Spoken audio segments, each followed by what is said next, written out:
tinfoil hat. Oh, what the fuck are you guys even talking about?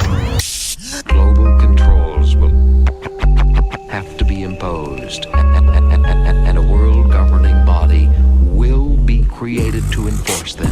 Welcome to Tinfoil Hat. We go deep, homeboy. Aaron, open your mind. Drink from the fountain of knowledge. There's lizard people everywhere. That's some interdimensional shit. Wake up, Aaron. This is only the beginning. Dude, you just blew my mind.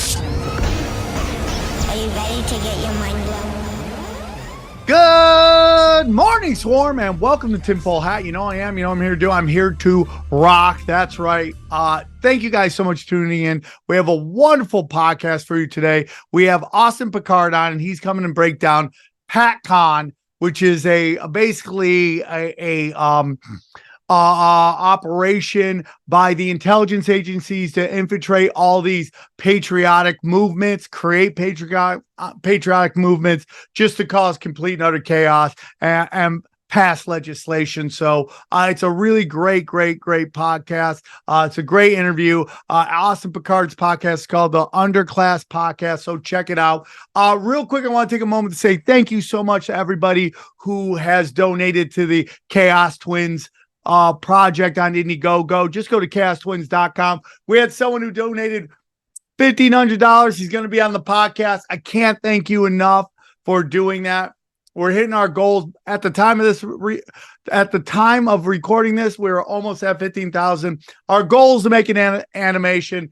Anything helps, like any donation, even if you want to donate $1. If everyone who listens to this donates $1, we will fly past our goals and be able to put a nice series of animations out. That's our goal. So please join.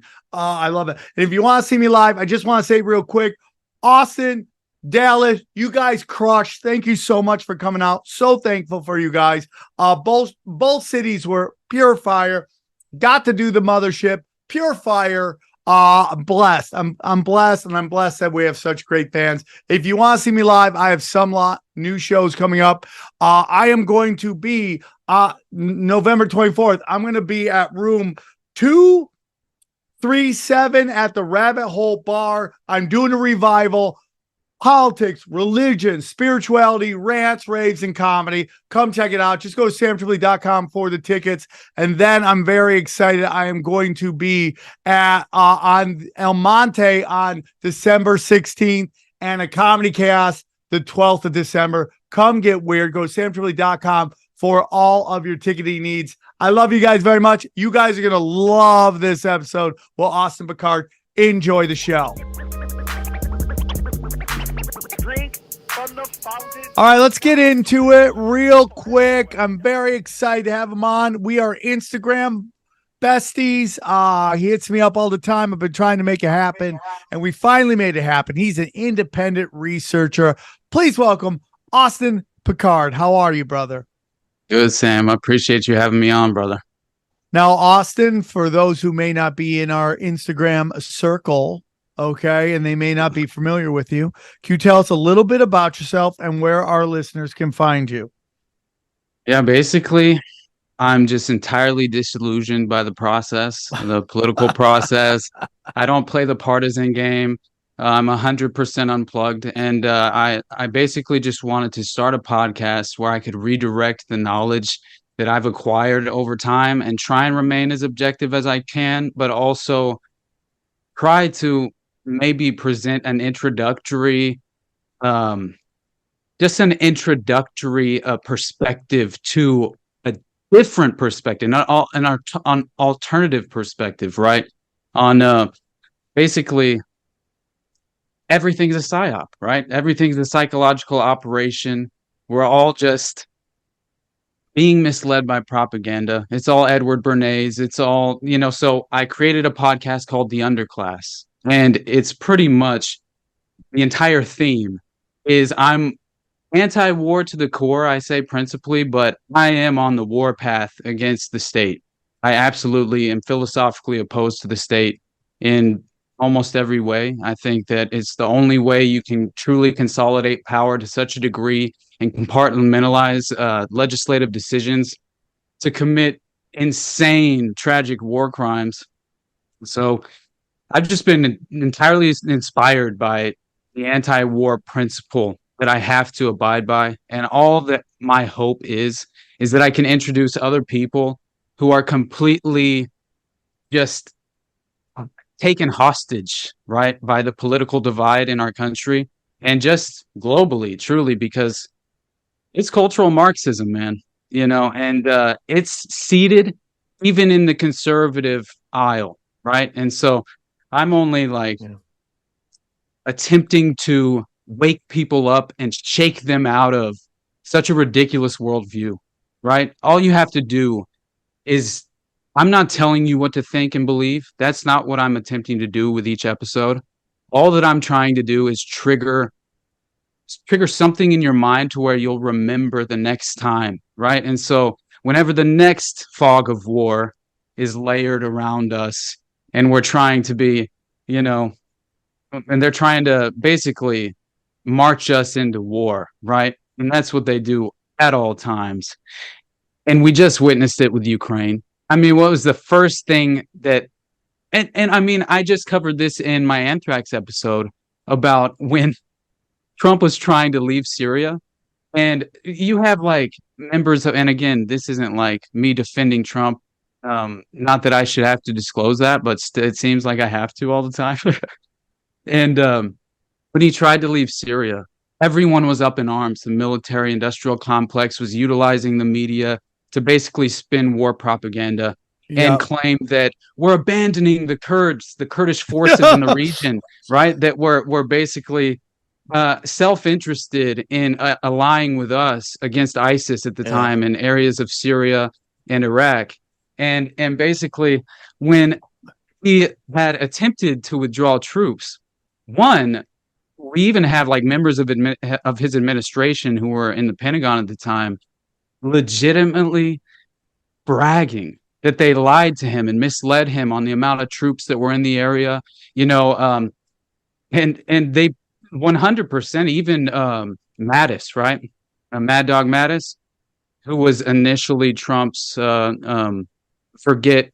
he was in the Pentagon, right? Running the Pentagon for Trump. Right. I forget what exactly his position was, but either way, he was the guy who was running. He was running on withdrawing from Syria, right? And so then you appoint a guy who says he's going to quit instead of follow through with your demand to withdraw troops from Syria, which you had promised during your campaign. And so for me, that's just outrageous. But beyond that, you have the mainstream media, and it was the leftist liberals at this point, is MSNBC who ran this. They legitimately showed video of what they claimed was a war zone in Syria where the Kurds were being destroyed. There's smoldering, smoke in the horizon. And it was actually a gun range in Kentucky from a gun range night shoot. Yeah. Right? I remember that. And I mean, now, do you think they do that? Do you think that is done purposefully or on accident? This is a discussion I had with Rogan one day, and it was basically how I was explaining to him my view of nonlinear warfare. And we didn't quite agree on it, which is fine, but I went back to the Parkland shooting, right, where ABC airs one of the teachers, and the teacher says they're on ABC, makes it to the final product that's aired to the nation, that she saw a police officer in all basically body armor shooting people with a weird gun. And then a video comes out showing 4 guys running from behind a school, throwing a big bag into a truck, and the truck drives off. Which is to me very weird, So you go, I've worked very limited in television, but I've worked with producers before, executive producers, and I know every moment of everything is scrutinized. That nothing that makes to the final product isn't approved. Literally every millisecond is approved. Exactly. So how does that make it to the light of day? How does that end up being there and then nobody talking about that moment? 100%. It you know what's crazy is that in Ruby Ridge as well, we'll get into it when Geraldo Rivera and they supposedly this helicopter flies over the property. And this is right after the ATF had rigged the entire woods around the property with mass surveillance, right? It's the craziest story. And Geraldo Rivera and this helicopter pilot, they fly over the property, and then Geraldo tips off the FBI directly and tells him that they were fired upon, right? And the helicopter pilot himself claims that never happened. It was a total lie, right? Geraldo's sketchy, all that. man. Hold on. So you're 100%. saying that Geraldo lied, or that? Are you serious? I mean, of course. Yeah, I think his role was, well, it could have been. I kind of think that two options are on the table, which were either just completely self-interested sociopath who wants to drive ratings, who wants more media coverage, and wants, oh my God, this helicopter's been fired upon. And so, therefore, these people are clearly out of their minds. They're insane. They're shoot first, ask questions later type of scenario. And I believe that was the major role for him to play, was that they needed a media pretext, right? They needed something that would allow the public to justify the actions of the ATF that were about. Oh, okay. So now I got what you're saying. I misunderstood it. He's saying that the people at Ruby Ridge shot at him. Yeah. I thought maybe we had talked about the FBI. Okay. So yeah, that's absolutely insane. Now, the craziest Geraldo Rivera fact is that he is the guy that basically showed the world the Zapruder film. Yeah. And like up until somebody just told me, I didn't know that. I don't even know. You don't remember that with him and Dick Gregory? It was Dick Gregory. It's the weirdest thing, dude. It's the weirdest. Back the whole thing is weird. The whole thing, and what role does Dick Gregory have in the cultural Marxism movement of all? I mean, like, it's crazy to me. Geraldo's done some weird stuff, though. He's not other than that too. He's just really, he seems to be enmeshed somehow with the neocons and the right wing, and the military industrial complex. He's got deep contacts there. He always has. He would always come out with these stories that favored them. Very strange. I agree. Don't trust. Yeah, it's a weird situation, but 100%, I believe the media and key elements in the media, right? I don't think like every person at each of these media agencies are actually like they have to be key operatives that have been seeded into the media, right? And I believe that's basically how they control the narrative most of the time. And I think like through Operation Mockingbird, like that's been proven, right? That they 100% had like institutionalized Operation Mockingbird to an extent to where they had been, they had their own institutions that were farming out these media representatives that they could utilize to push the narrative for the mainstream. And at least we see it right now with the Israeli-Palestine conflict. Oh my God. I mean, what did they get right? Yeah, that's a good point. Clearly nothing, right? And you just see these talking heads just running with these narratives way after they were even done. So it's like the 40 babies' heads gone, okay? Mm-hmm. And then someone told me, 40 is the 40 years that the Jews wandered the desert. Like, it's crazy stuff, right? Mm-hmm. And then then the mass rapes are going on, and then they're like, well, these bodies, and we don't even know they were charred beyond. So I go, the rape story isn't even real. They're like, their bodies were too charred to tell. I go, Yeah, they too charged to tell. So you're Right. even bringing. So you're full of shit too. Yeah. 100%. Yeah, Every and story. Seymour Hersh, like Seymour Hersh, you know Seymour Hersh. He's Oh, like yeah, of he course. broke. Yeah, okay. So apparently he like produced this crazy document that proves that Netanyahu and the IDF and the Israeli government basically funded and armed Hamas, and it was in order to um basically they wanted to during the elections where the Palestinian Authority, which clearly their representatives were also chosen by the Israeli government, and they weren't properly representing the Palestinian people at all. And so the Palestinians were just pissed. We want actual representation in the Palestinian Authority. So when they had the elections, apparently one of the number one priorities of Netanyahu was they wanted to divide the loyalties of the Palestinians and create this narrative that would allow them a pretext. Mainly, they wanted to associate Palestinians with a radical group, right? A group that was willing to be violent, right? And so, pretty much, the story goes that was the priority in order to set this pretext to then throw out the Abraham Accords, which was the supposed peace deal, which just seemed to only favor Israel. Bro, it's so crazy because what you're saying right now is the exact game plan that the CIA used for Charles Manson and the hippies. Oh, God. It's the exact same game Ashbury. plan. It is create this narrative to scare the public about this group of people. Yep. It's exactly what they do. They do every time. Every time. And I know, we'll get into it, but I mean, somebody brought this up in one of my tweets. It's like the concert goer attack is the exact same storyline as the Vegas shooting. Oh gosh, man, the Vegas helicopters shooting. and everything. Oh yeah, and I forget who it was at the time that owned stock in the helicopter company that was apparently had 3 helicopters in Vegas the night of the shooting. It was like an Arab company, wasn't it?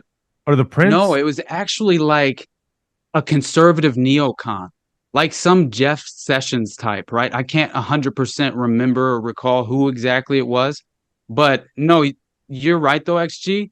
This is crazy because Al-Talal or whatever, the cousin of Mohammed bin Salman, he apparently owned, right, like part of the Four Seasons with Bill Gates had co-owned that, and it was like the top 5 floors or whatever of the Mandalay Bay.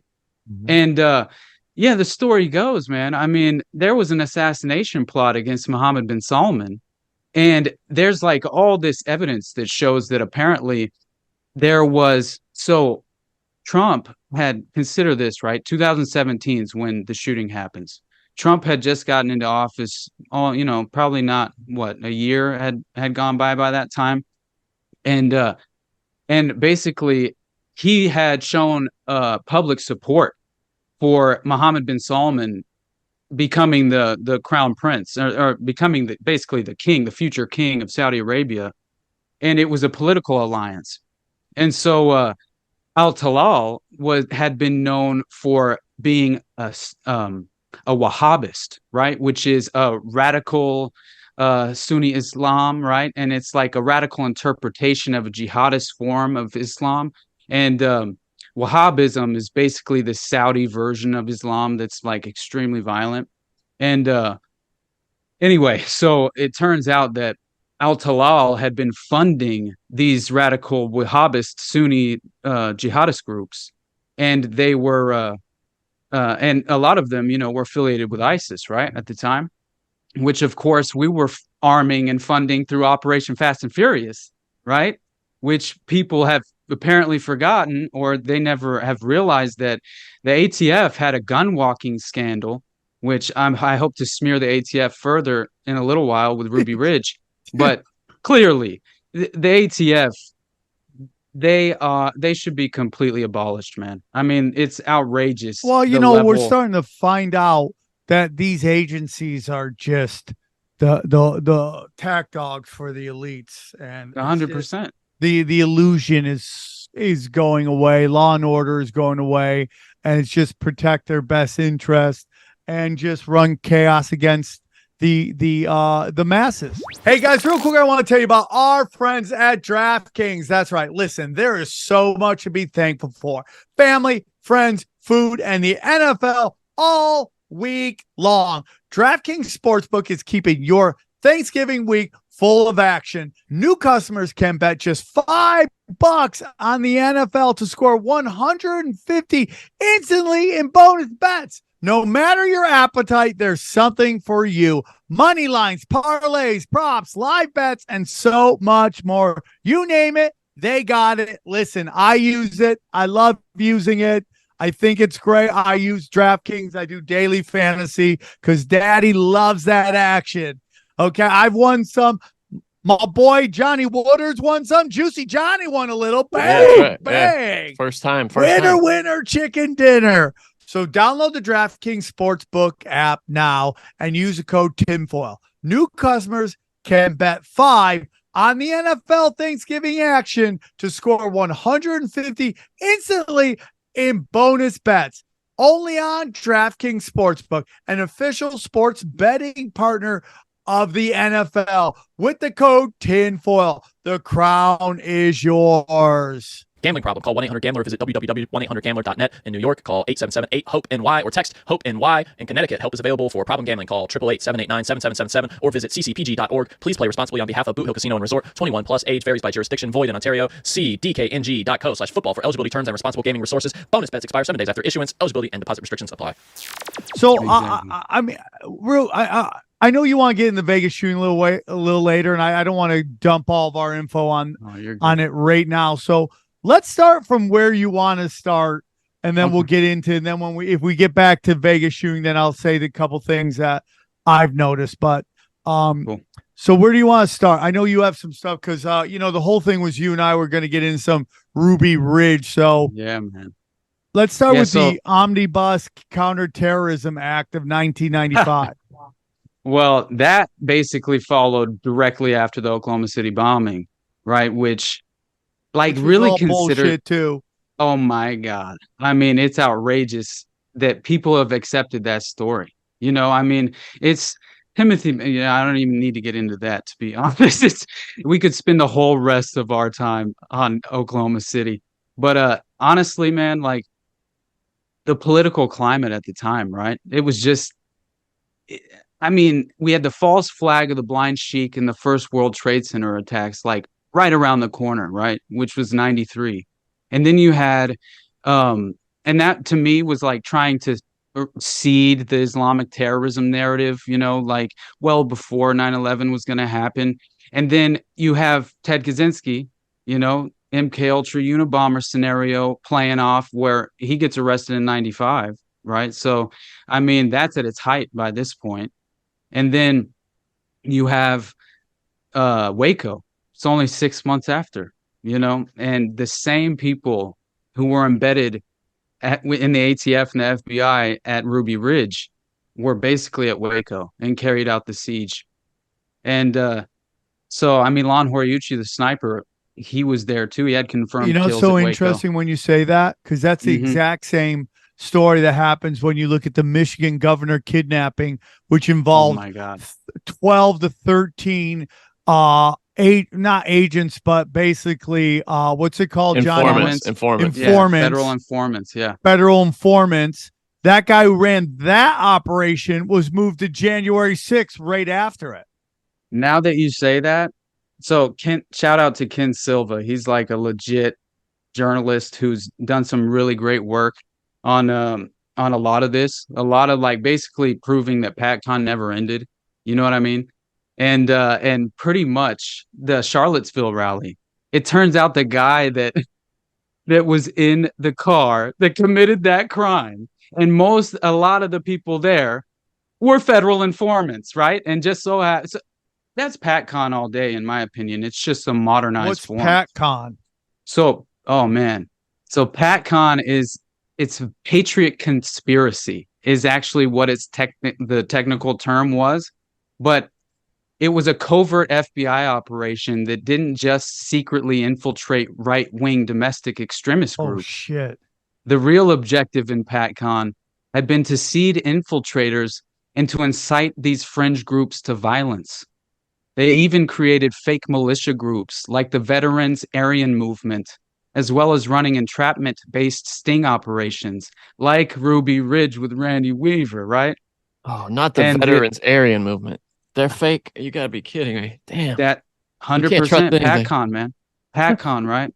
And it's just insane. I mean, And- they were and- like, what is the most evil? Like, let's take something that people love and let's put with something people hate Yeah, and make it it's so and obvious. make a peanut butter sandwich. The Patriots, Aryan. Oh my God. It's so hilarious. The Tom Brady Nazis. Like what? Right. No, Dude, no, not Tom this Brady. was, in my opinion, this is why. By the way, it that became- sounds like New England Patriots fan base, right? Patriot It Aryans. really does. Yeah. Oh my God, bro. So the official narrative, though, it claims that PATCON began in 91, but would only last until like July 15th of 93, 6 months after Waco. But it's pretty clear that never ended. You know, it was directly overseen by Larry Potts, who was the assistant FBI director, who was later responsible for supervising the Ruby Ridge operation from FBI headquarters, and which led to accusations that Potts approved the order that, and this is a huge debate, of the rules of engagement were basically changed. And I'll get into that at some point. But I think first, honestly, what we should start with, because PATCON, I believe, is the true story of Ruby Ridge. I think they wanted to, one, they're always vying for funding. That's like, they even admitted this at one point in after the Waco siege, that they were just vying for funding from the new presidential administration who had taken office, and they were basically considering defunding the ATF, which I don't know how much I believe that, but apparently it was a consideration. And so, you know, top officials in the ATF, they were freaking out, right? And they said, we need a great press opportunity that will show the American public, one, how important and great we are as an agency, and two, that it'll show the new administration, right, and Congress that we need further funding. And so I'm telling you, they will murder you and your dog and your baby and your children at your house. They'll drive a tank through the front door, dude. If Waco didn't prove that, what won't? You know, and you hear like what they say, members of the police at Waco that carried out that siege, like they wanted it to be a mentality, like it was a part of their mentality that created that scenario of such tragedy. And they basically view it, there's 5,000 people to one agent of the law, right? And we basically need to instill fear into the people. Therefore, they will not break the law, right? And that was I forget the exact quote of the official at Waco that said this to a reporter, but it is shameful, 100% shameful. But it exposes their mentality. But first of all, I really do think like this was a plot to completely demonize the right-wing conservative Christian in America, right? And I think that if we look at, you know, the way that select group is viewed today in modern politics, it's basically created this terrible cultural divide where people are playing into this culture war when in reality it's just a class war, you know? And it's so I do think 100%. that the main priority here was to completely demonize Randy Weaver and his ideology, right? And they wanted it to be a broad brush. They didn't want to specifically, you know, and that's why they were. And I heard that I read a story that they had apparently, the FBI had potentially, allegedly, they had paid for these fake protesters, like members of the Aryan nations, right? Like to come and behave like they were affiliated with Randy Weaver and they were going to protest and with Klan hoods on and like yeah. And in reality, none of those people knew Randy. None of them ever were associated with him. We have seen that so many times now. I mean, how many times do they have these people show up with real nice khaki pants on? You're right. With like tiki torches. Yeah, I mean, come on, bro. Not even that. That was that was beyond obvious. That was beyond. You know what's so interesting too was a lot of people when they showed that car starting to mow people over, they took a picture of the guy driving, and the guy driving did not look like the guy that they said did it. Of course. Right. And then they kind of picked, and then they found out who the guy really looked like, which was this military officer.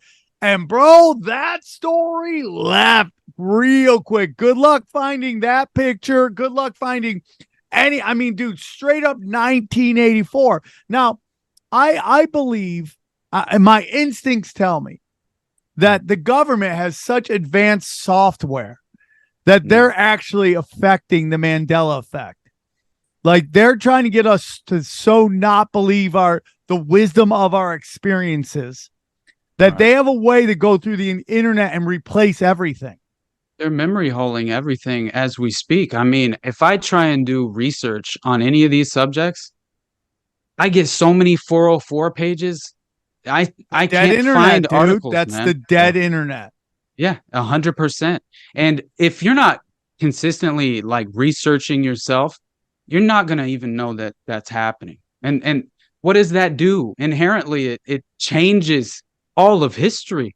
I mean, in my opinion, if you only have a select narrative, right, that's going to maintain I mean, that's what it's about, right? By the way, what you had to say about the PATCON operation in Charlottesville, what we were just talking about. So apparently, did you hear that Representative Higgins claims that the FBI sent busloads of informants to storm Capitol Hill on January 6th? Who said that? Apparently, it's Representative Higgins. Okay. And this is Justin Clay Higgins. All right. And he's U.S. House of Representatives. That's who he is. Yeah. But he just claimed this with no information or evidence whatsoever. And so all I'm saying is it fits perfectly, but it also could be muddying the waters when it comes to a lot of people's like legitimate reporting on January 6th and feds being involved. Yeah. He says Clay Higgins claims ghost buses brought FBI informants. And we know that's true because people are talking about they're busing people in right now. That's what I'm saying. You want to talk about memory hold? Try to bring video. Try to find stories about the LAPD cops who all 11 of them that committed suicide that saw Anthony Weiner's laptop. Try to find that story. Good luck people with that. Talk about it. Hey, bring up Pizzagate and people act like you're crazy, right? I just had a conversation with a good friend of mine that I love. And he was like, "You don't believe in that Pizzagate, do you?" I go, "Oh my gosh. Okay. If you want to have a conversation, we just talked about this on the last episode, but if you want to have a conversation about whether it's happening in a basement, even though everyone's convinced that the place doesn't have a basement, even though there's articles and interviews of him talking about his basement at the pizza shop. And the one dude that went in only shot the computer with the hard drive in it that they wanted to destroy. But do you know that's how I realized that it was all real? Was when I studied that guy and I found out that his dad runs basically an organization along the lines of Habitat for Haitian Orphans. And it was funded by the Clinton Foundation. And that's when I knew it was all in. And that was the first time we found out that guess what? All the traffic cams didn't work that day. Exactly. I heard that guy had also gotten into an accident. Yeah. And like killed somebody with his car. Yeah. Yep. And that could have been some factor that played a role in him being the guy that had to go in and shoot the computer. But either way, what an insane story that is, man. I mean, it is so sick. But And we you get read, into it. We get into it about like okay, Pizzagate. They're molesting children in the basement. Okay, fine. You know what? That's why they call it Pizzagate. So you associate it with the pizza parlor, and then you can Right. dismiss it. But in reality, what they're talking about is a pedophile ring in Washington D.C., and that's what I call Jeffrey Epstein's whole operation. Oh yeah. And James Olifantis, just his Instagram alone, like what is that, dude? Can you explain to me why he has like this ancient Egyptian god of like basically the hero of pedophiles? Like it doesn't even make sense, man. Yeah, yeah. Wait, if you guys have never ordered like 1,000 hot dogs? Right. For $50,000? No, Yeah. I've never done that. hell, I've dude? never spent $50,000 on Uh-huh. hot dogs and cheese pizza. Right. And I mean, Gordo from those conspiracy guys, they were talking about how it detailed like walnut sauce and all the different like what it represent, dude. That was disturbing as hell. Like, my God. I mean, Wait at till you some find point, I out will what have to- Germany did. Oh God, yeah. Well, that reminds me that there is a theory about Stephen Paddock and Mary Lou Danley, that girl he was supposedly dating that was in the Philippines at the time, but yet he used her identification to check into his rooms. Like, first of all, that's crazy. Like what hotel lets you do that? But I guess he's a high roller, so it's okay. And then it turns out that apparently she was on the FBI's payroll. And there's even evidence that puts her as like some revolutionary fighting against Marcos in the Philippines in the 60s and 70s, who then was given access by a CIA operative, was granted access to then come to the United States. And it's all a part of her like visa application stuff. It's like really weird, but there's evidence that proves that her entire like getting brought to the US was completely like authorized by a CIA operative who was in that area, right, running that area. And so then there was a theory that apparently claims that Silkway Airlines, right, which Stephen Paddock owned 2 planes, which were traced back to these defense contractors that were working for Obama, dude. right? Yeah. Like, it doesn't even make sense. The situation doesn't even make sense. Why would a guy that's going to shoot up a bunch of places have like a bunch of guns up there? You would only have maybe a couple guns, maybe, and a ton of ammo. You're not bringing 1,000 guns unless you plan on selling all those guns. Everything about him comes off as a gun runner, a black market gun runner. Yeah, and there's more evidence that proves that he was 100% even showed up. Like there's this Russian mobster that apparently works with the feds quite often and was helping as a part of Operation Fast and Furious, which was just like a part of the gun running operation, the ATF gun walking. It's a crazy. There's so much more than just Fast and Furious, but apparently he showed up to Chicago O'Hare International Airport the same time one of these planes flew in with a bunch of weapons on it, right? And he was supposed to be the guy there to accept the plane. So it's just outrageous that the amount of evidence that proves that this guy was for sure not some mentally disturbed mass shooter, right? And then apparently this guy, when you dig even deeper into the background of, I think he's a patsy a little bit in a certain way, even though he clearly is a part of the gun running operation. Dude, he was suing a hotel. There's a video of him fake falling and trying to sue the hotel. And when you do that gig, you're meant to be a ghost. Right. Yeah. I could see that. I mean, he could definitely have just worn out his usefulness, as far as I'm concerned, become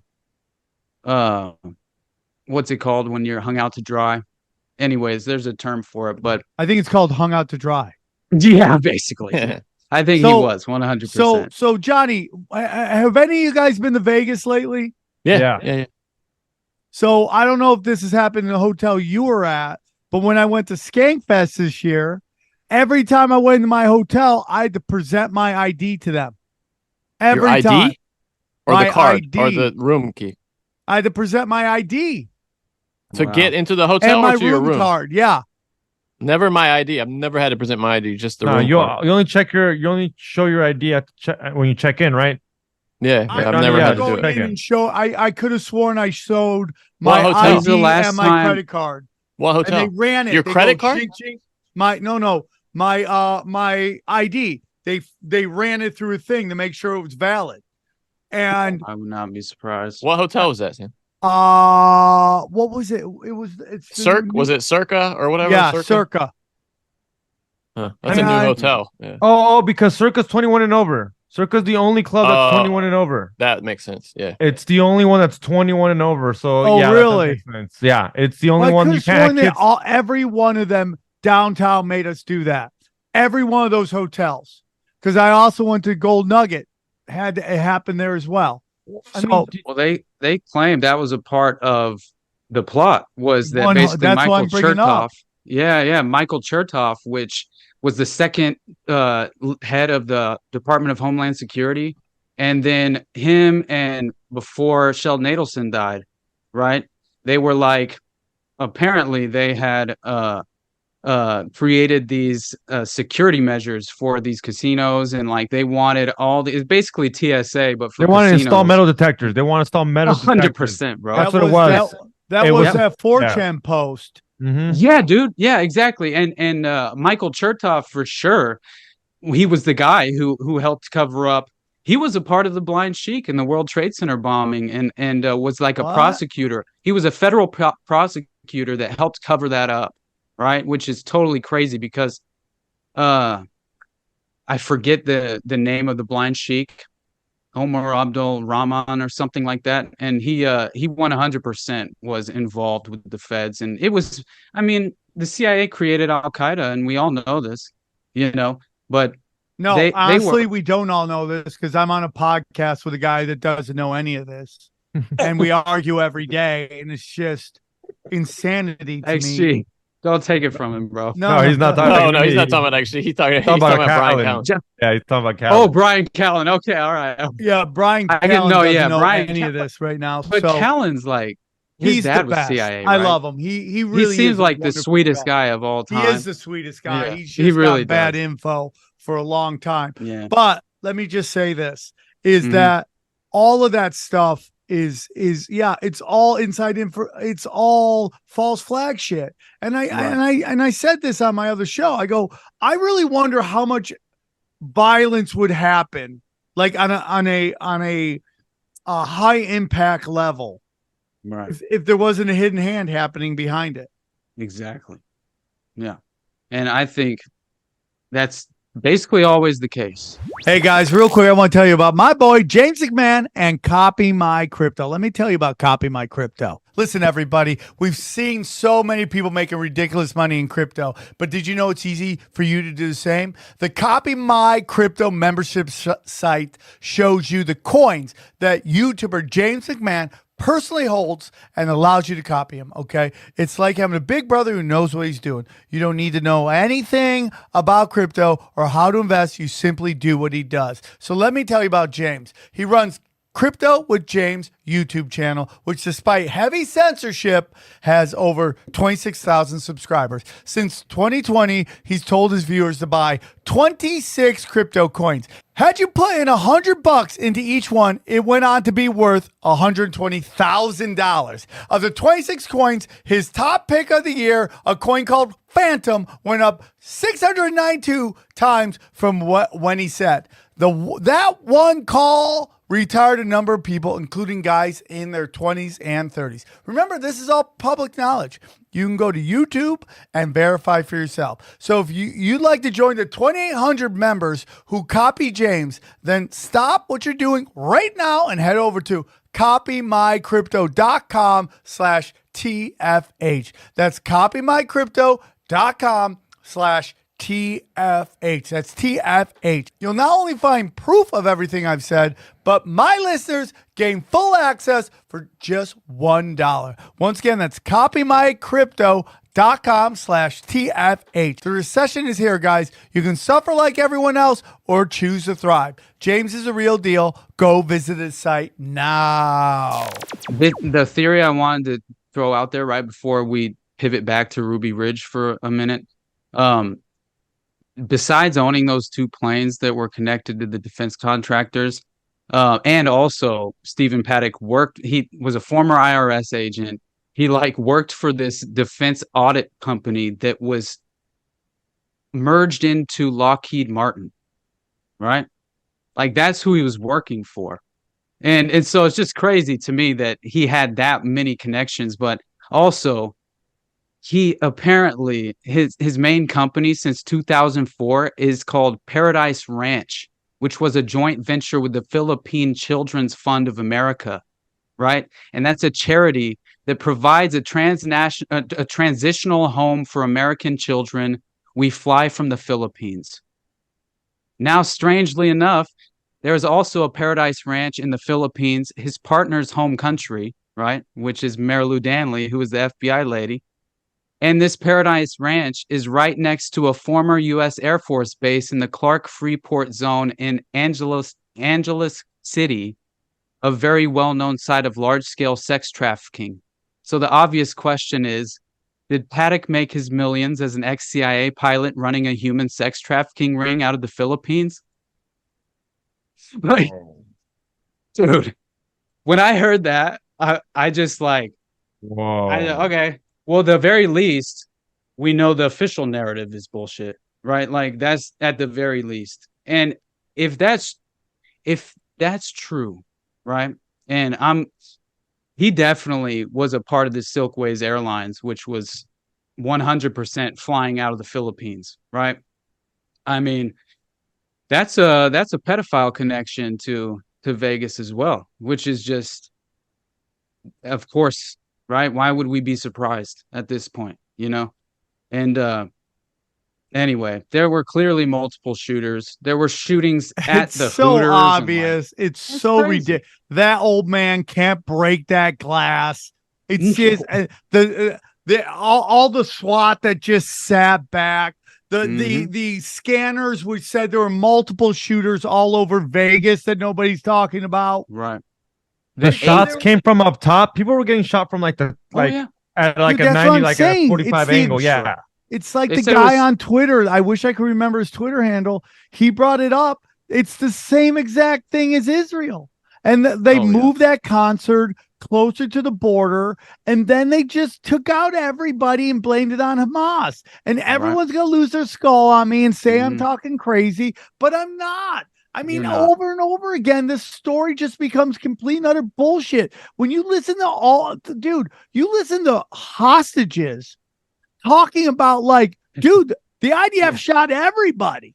Oh, yeah. Yeah, and beyond that, and let's not forget this was a country concert. They were trying to go after the conservatives. They were trying to scare them. Oh, in Vegas? Yeah. The one in Vegas. Right? This was this is not no LGBTQ getting shot up. Exactly. This is no club. This is a country club where your Second Amendment rights are really defended. And I remember looking at what are we going to do? Brother, I read this article that claimed that apparently that was also could have potentially been a warning from Al-Talal to the Trump administration for his massive support for MBS, Mohammed bin Salman. And if you notice, of course, right after the Vegas shooting, the massive Saudi purge, right? Yeah.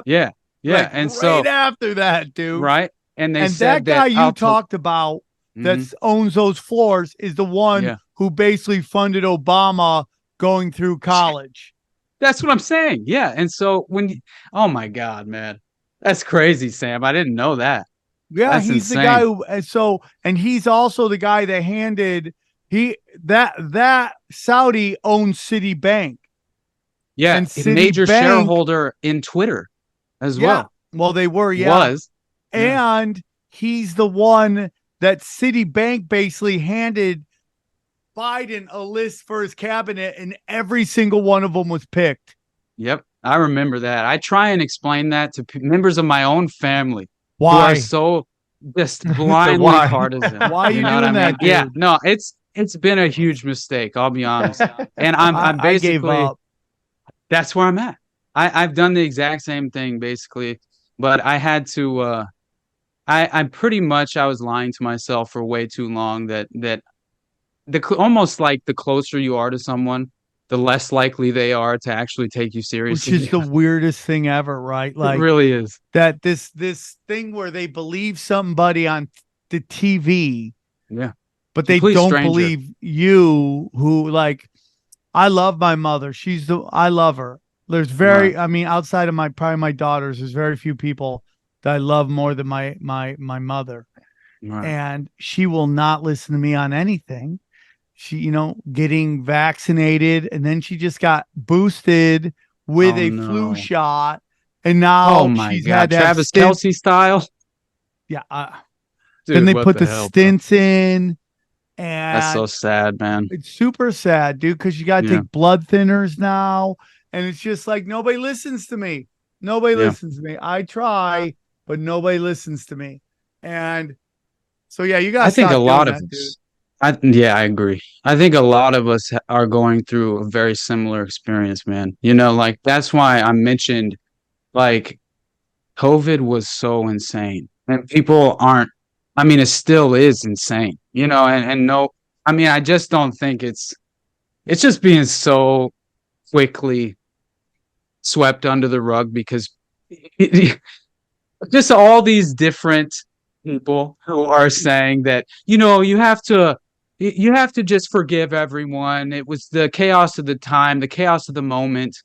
And it's just so clear to me that all you have to just have minimal principles, not even very many principles that you've truly defined, right? To where you understand that you don't have a right to decide for another person, all of these things. And which is a part of why I've had to completely give up with trying to reach my family in any way, because basically, it's a complete waste of time. And I also believe that they're going to decide on their own anyway. So you can only do so much. Yeah. I mean, it's just the truth, dude. Yeah. It just sucks. And nobody wants to listen to me. I do have a lot of family members that do listen to me. Cool. But at the end of the day, it's just like, most of them think I'm a crazy person, which is fine. With you, buddy. I don't even care, but it just makes me sad because like everything becomes is everything conspiracy? Yeah, I mean everything is an intelligence operation. Like everything, there's everything. They're manipulating every moment of everything to control our reality. Yep. And what we think they want us. Like as much as I love Twitter and I love all the butts on Instagram. They're great, but that's just a not so much Instagram, but Twitter is even as good as is with Elon Musk. It is a trauma, a trauma conductor, distribution. Website. That's all it is. It just distributes trauma. And now with this new way of paying you money, now everybody's just posting they're posting 10,000 times a day. Dude, are you talking about them monetizing Twitter? Is that what you mean? Yeah. Well, I couldn't handle it, man. I have this YouTuber streamer Kit guy. He just came on my other podcast. He did a week straight streaming, and they gave him $1 a minute. Like he literally, the only thing he had to do Twitter? was on YouTube, on Kick or YouTube, one of those like new accounts, and all he had to do was turn the camera around when he was like taking a shit and in the shower. But he did it for a whole week straight. He didn't care everything, and to him it felt normal. And now he does it. He'll do 24 hours like it's nothing now, because a week to him is like. I'm like, whoa. Which I mean, we talk about how much Sam podcasts, but I couldn't imagine him going 24. I would go nuts. I would lose my skull. That's what I mean. I post like once a week. with it when my episode comes out, or like if I feel for some reason like I actually naturally feel like I should respond, or I'm in the moment, like I don't know, I feel like I should post more a little bit, but at the same time, man, it is a complete waste of your time in a lot of ways unless you're using it to research, right? And beyond that, you just feel like you're going crazy because you're either put into an echo chamber, right? Placed into your echo chamber, and you're just hearing the same reinforcing narratives over and over again, or you're just arguing with people. Like, and what's hilarious is that this Ruby Ridge was like my 7th episode. I'm only on like 29 or something. This is my 30th, and it's the only one that I've gotten any hate for. And like, it was just some like 60-year-old white woman who was like, they're a bunch of Nazi white supremacists, okay? Just like a these it's like you can just tell who listens to fucking MSNBC and CNN, and it's like Malcolm X said, it's like, the media will get you like hating the victims and loving the oppressors. Huh. Yeah.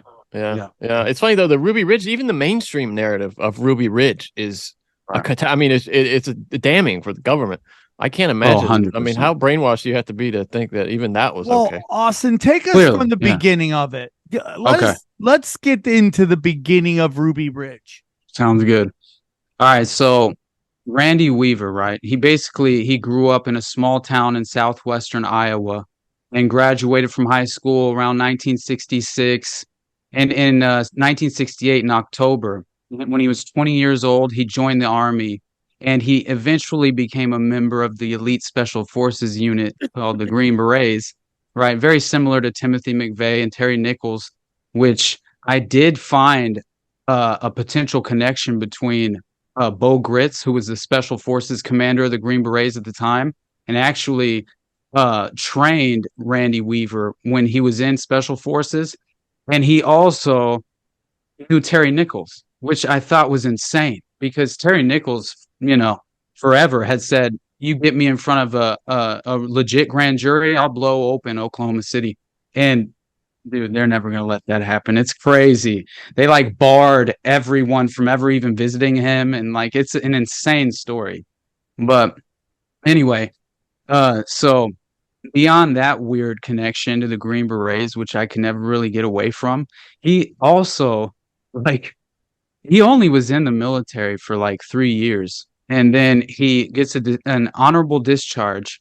And then he started dating Vicky in 1970, right? And that's when he's given the discharge. And then he, at the time, 3 years into his service, right, he decides that after he's discharged, he gets married to Vicky and they move to Cedar Falls, Iowa. And he had plans of enrolling at the University of Northern Iowa, claiming he wanted to research, he claimed his end goal was to become an FBI agent, which is like, bro, when you find out what happened to him at Ruby Ridge, like, what are the odds that he originally was a Green Beret, like such a part of the system, but yet you're also, I get it because I completely flip-flopped ideologically as well, like just from, a more of an education, but also just a more objective approach toward learning anything about politics, But anyway, so there were after he had supposedly claimed that he wanted to become an FBI agent, he never ended up going to Northern Iowa, the university. He ended up getting a job, like pretty well paying, at the John Deere tractor factory. And then they had their first child, Sarah, in 1976. And Vicky supposedly at that time took on the role of spiritual leader in the family.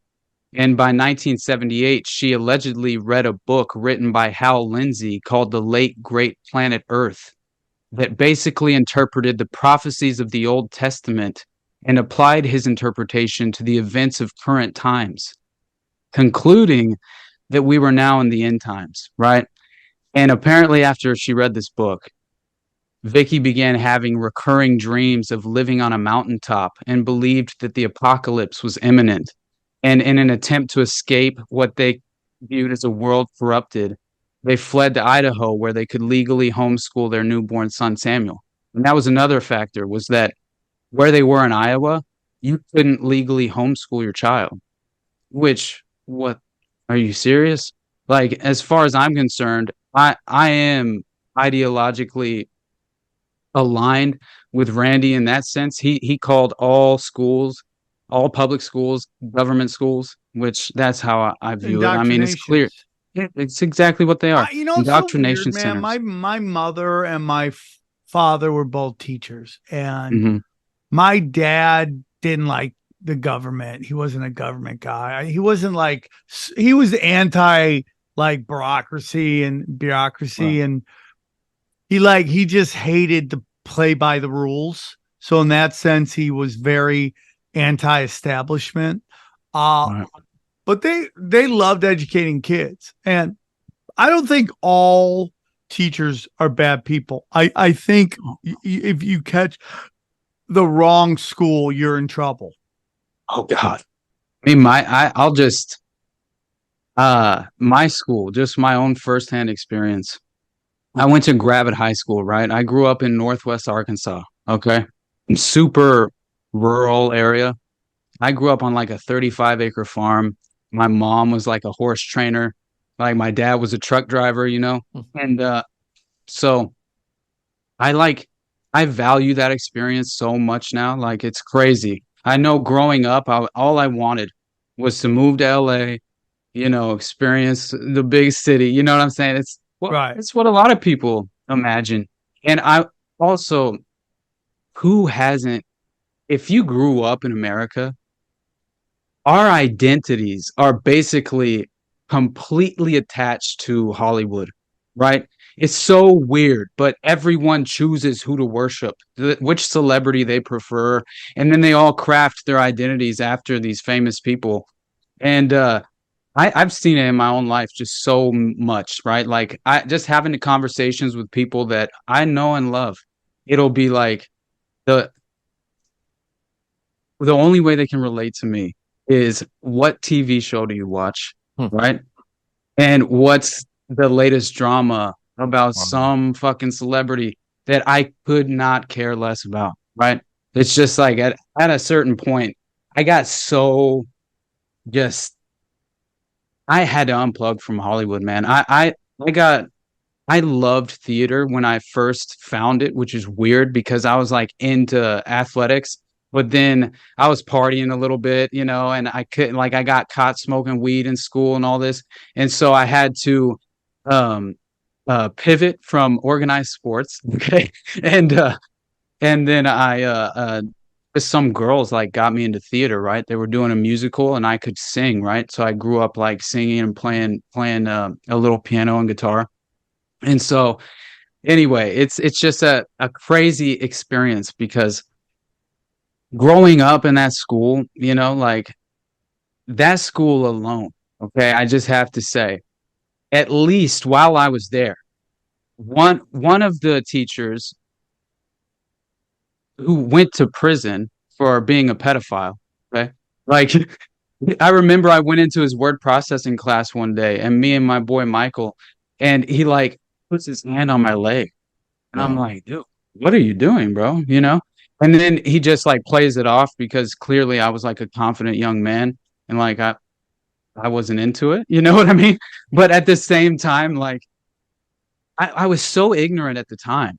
I had no idea what actually happened until I was like granted hindsight and became a little more aware of exactly. And then he gets arrested, and of course people find out, right? But we had another teacher while I was there. He gets arrested for having sex with one of the female students, right? And he goes to jail. And I'll never forget that either. And so it's just like so much I've seen, like my own personal experience. And also we had a female teacher who, once we graduated, had sex with one of my boys. And then we were living together in an apartment. And I'm just using this as an example because of how ridiculous I think public school is, truly. And I don't believe these are all teachers, but I lived in a small town, and this was supposed to be a good school. It's still considered a good school. And I truly didn't learn very much of anything while I was there. All that I did was try and get them to treat me less like a slave. You know what I mean? That's basically what it felt like. Knowing the whole history of the Prussian model and the whole reason that it's like structured in the way with each hour you get a bell and you have to go to the next. It's a factory and it's prison. Exactly. It's an assembly line. And it's supposed to break us. I really believe it's supposed to break our spirits. It's supposed to drive the individuality out of us. And we're meant to embrace the collectivist nature. And I believe it basically boils down to just that. It's collectivism versus individualism. And you have to have an identity, but you have to construct it yourself. And so you can't just completely mold yourself after some person you saw in a movie, right? And then you wonder why you have no identity when you're 30 years old. Most people have had a child by that point. It's just completely insane.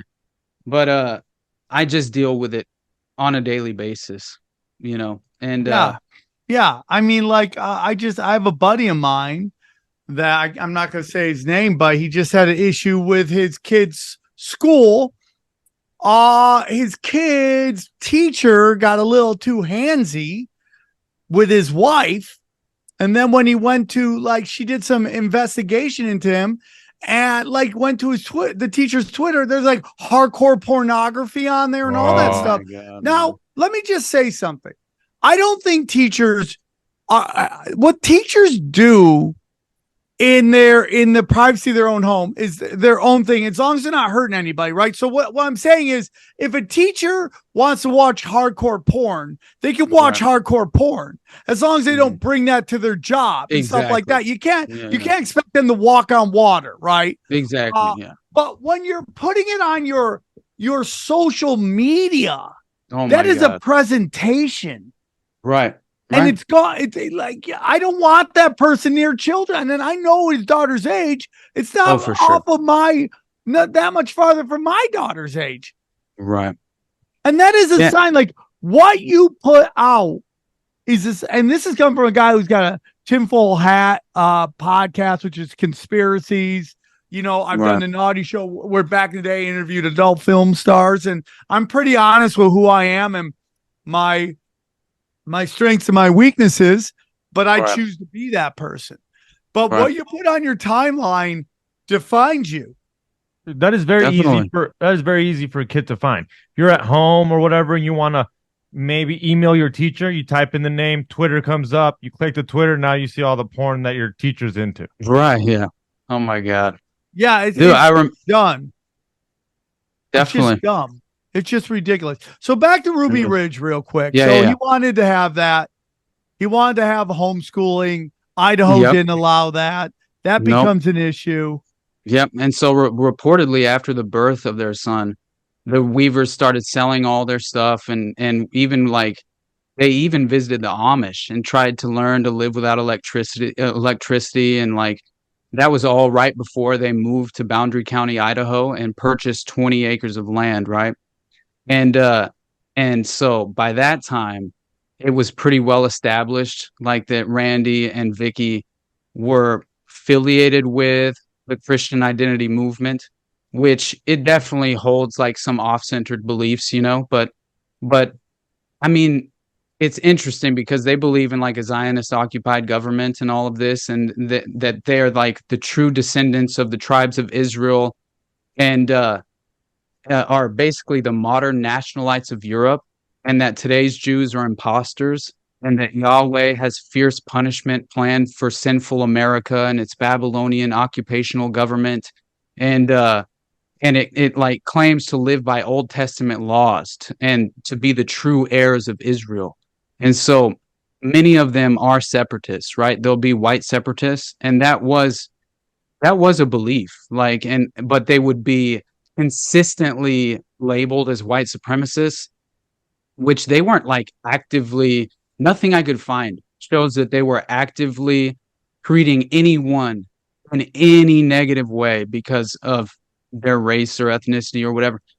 I couldn't find any evidence of that at all. All I could find was that they were white separatists and that they just wanted to have the right to live amongst their own race if they so chose, which, say whatever you want about that. I mean, we have to at least allow people, right, to have their own belief system, as long as they're not in any way breaching a couple of core principles like the non-aggression principle or they're stealing your property. I mean, then I think everything will be okay, most of the time, if you just leave them alone, And so it is interesting. It is interesting because, there's so many people that have this kind of, I mean, you could, if you take a look at what's going on in these campuses, you have, you have these people who basically, are like, Africans only. They had like on Berkeley, right. They had African only graduation. Oh, yeah. I mean, it's just it's okay ridiculous. To be racist if you're a minority in America, right? Well, my whole thing is like which I don't understand. The notion. Listen, I know this statement drives people crazy, but I love the diversity of Los Angeles. As crazy as the politics are, I really enjoy. I love that I can get any kind of food, any kind of restaurant, any ethnic group restaurant. I just love it. I do love it. I love the diversity of it. Okay. I do too, man. But I also know that like humans are mammals and they run in packs. Mm-hmm. And we're the first time mammals tried to make different packs live together in different ways, and it's going to be clunky, and there's going to be moments of weirdness, especially when you have an elite predator class getting us all to fight with each other. So exactly. Like, as open-minded as LA is, which everyone thinks it is, I'm going to be honest with you. It is the most segregated city I've ever been in. Oh, yeah. If you look at LA, the blacks live here, the Mexicans live here, the Jews live here, the Armenians live here, the gays live here. They just all naturally just come together. It's just the way it is, man. You have there's little Tokyo, little Armenia, there's all these little everythings, and 100%. Yeah, it's basically it's almost like people enjoy hanging out with others who share the same culture. You know what I mean? What a concept, like Johnny. Yeah. Wow, Johnny. But what this an notion that the only ones who aren't allowed to want to do that are white people. I mean, because we don't have a culture, Sam. That's why. Maybe you're just not allowed to announce it. You just do it quietly. I don't know, but it's just then it's a KKK meeting. I mean, because you go to let's say San Francisco, which is supposed to be the super woke city. There's places in San Francisco white people cannot get an apartment, or black people, or anybody who's not Chinese can't live there. Mm-hmm. Well, I mean, I believe society is basically self-organizing, and that, yes, most everyone's self-interested, right? Most everyone is inevitably a little selfish, right? They're all going to look out for their own interests to a certain degree, but most people on average, they don't seem to have evil intentions, right? And that's something I try and consider more than anything is, what are your intentions? More than, because I've seen people who are so just down the partisan divide, they can't see straight, right? But they're clearly not bad people. They've just been entirely misled by propaganda, deceived into these terrible ideas that are only going to harm them and everyone else, right? And so it's just, anyway, it's a sad situation that we're in, I'll tell you that much. But Well, I think it is sad, but it's also, I don't think it's interesting, dude. It's interesting, man.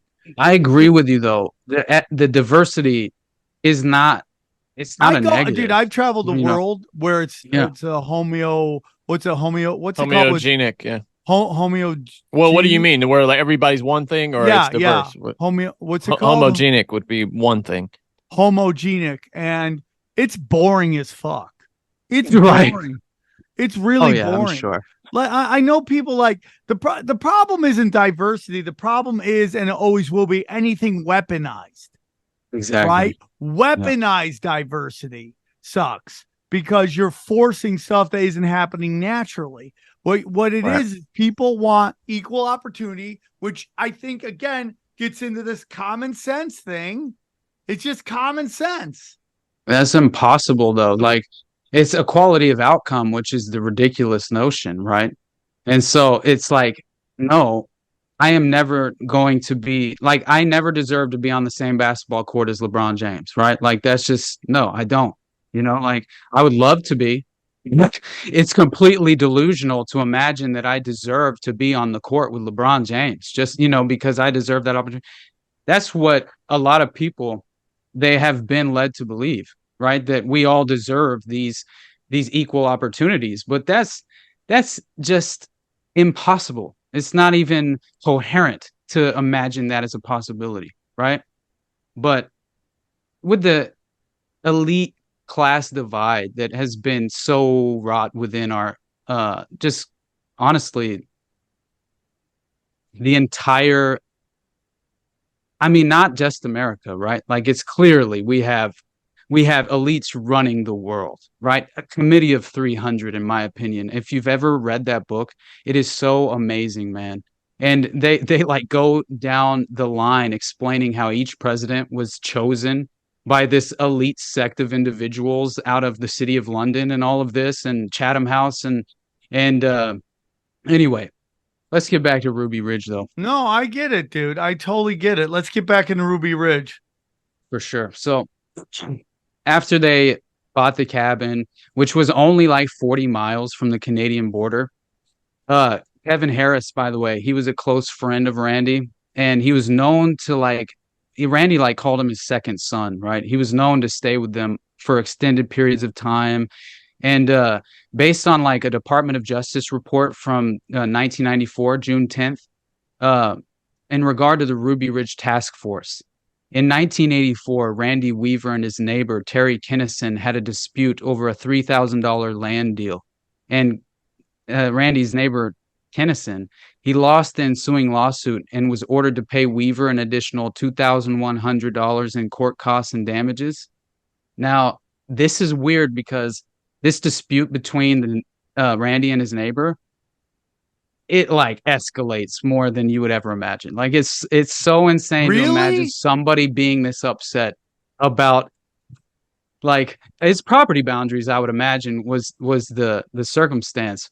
But so Kinnison, he gets so pissed that he has to pay Randy in court costs and damages and all of this, that he decides to write letters to the FBI, the Secret Service, and the county sheriff, where he alleged that Weaver had threatened to kill Pope John Paul II, President Ronald Reagan, and Idaho Governor John V. Evans, right?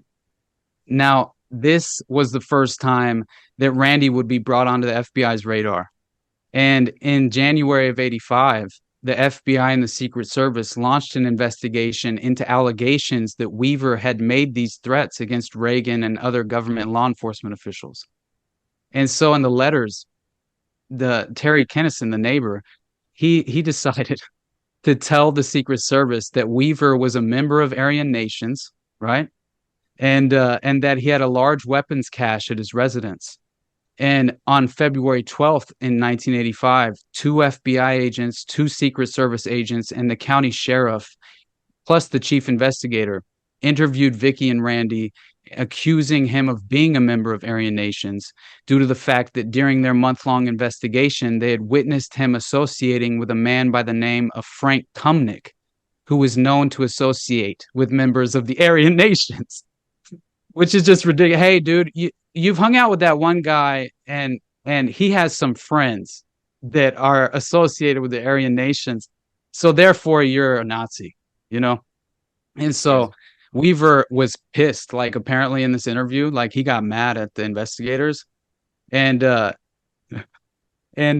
he said that neither him or Kumnik were members of the Aryan nations, and described Kumnik as associated with a group called the Covenant, Sword, and Arm of the Lord. And he outright denied the allegations, and the government filed no charges, right? But on February 28th, Randy and Vicky filed an affidavit with the county courthouse alleging that their personal enemies were plotting to provoke the FBI into attacking and killing the Weaver family. What? Like, that alone, I'm like, dude, what is happening here? Like, could you imagine your neighbor being so pissed at you that he just sends all these threatening letters to all these government officials? Like, that is just so crazy in the first place. But that is so nuts.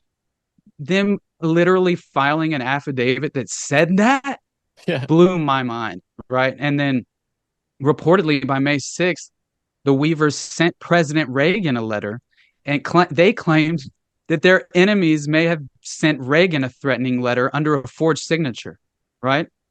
And so no evidence of any of these letters has ever surfaced. But in 1992, the prosecutor cited the 1985 letter as an overt act of the Weaver family conspiracy against the federal government, right? And the Bureau of Alcohol, Tobacco, and Firearms first became aware of Weaver in 86 when he was introduced to an ATF informant at a meeting of the Aryan nations.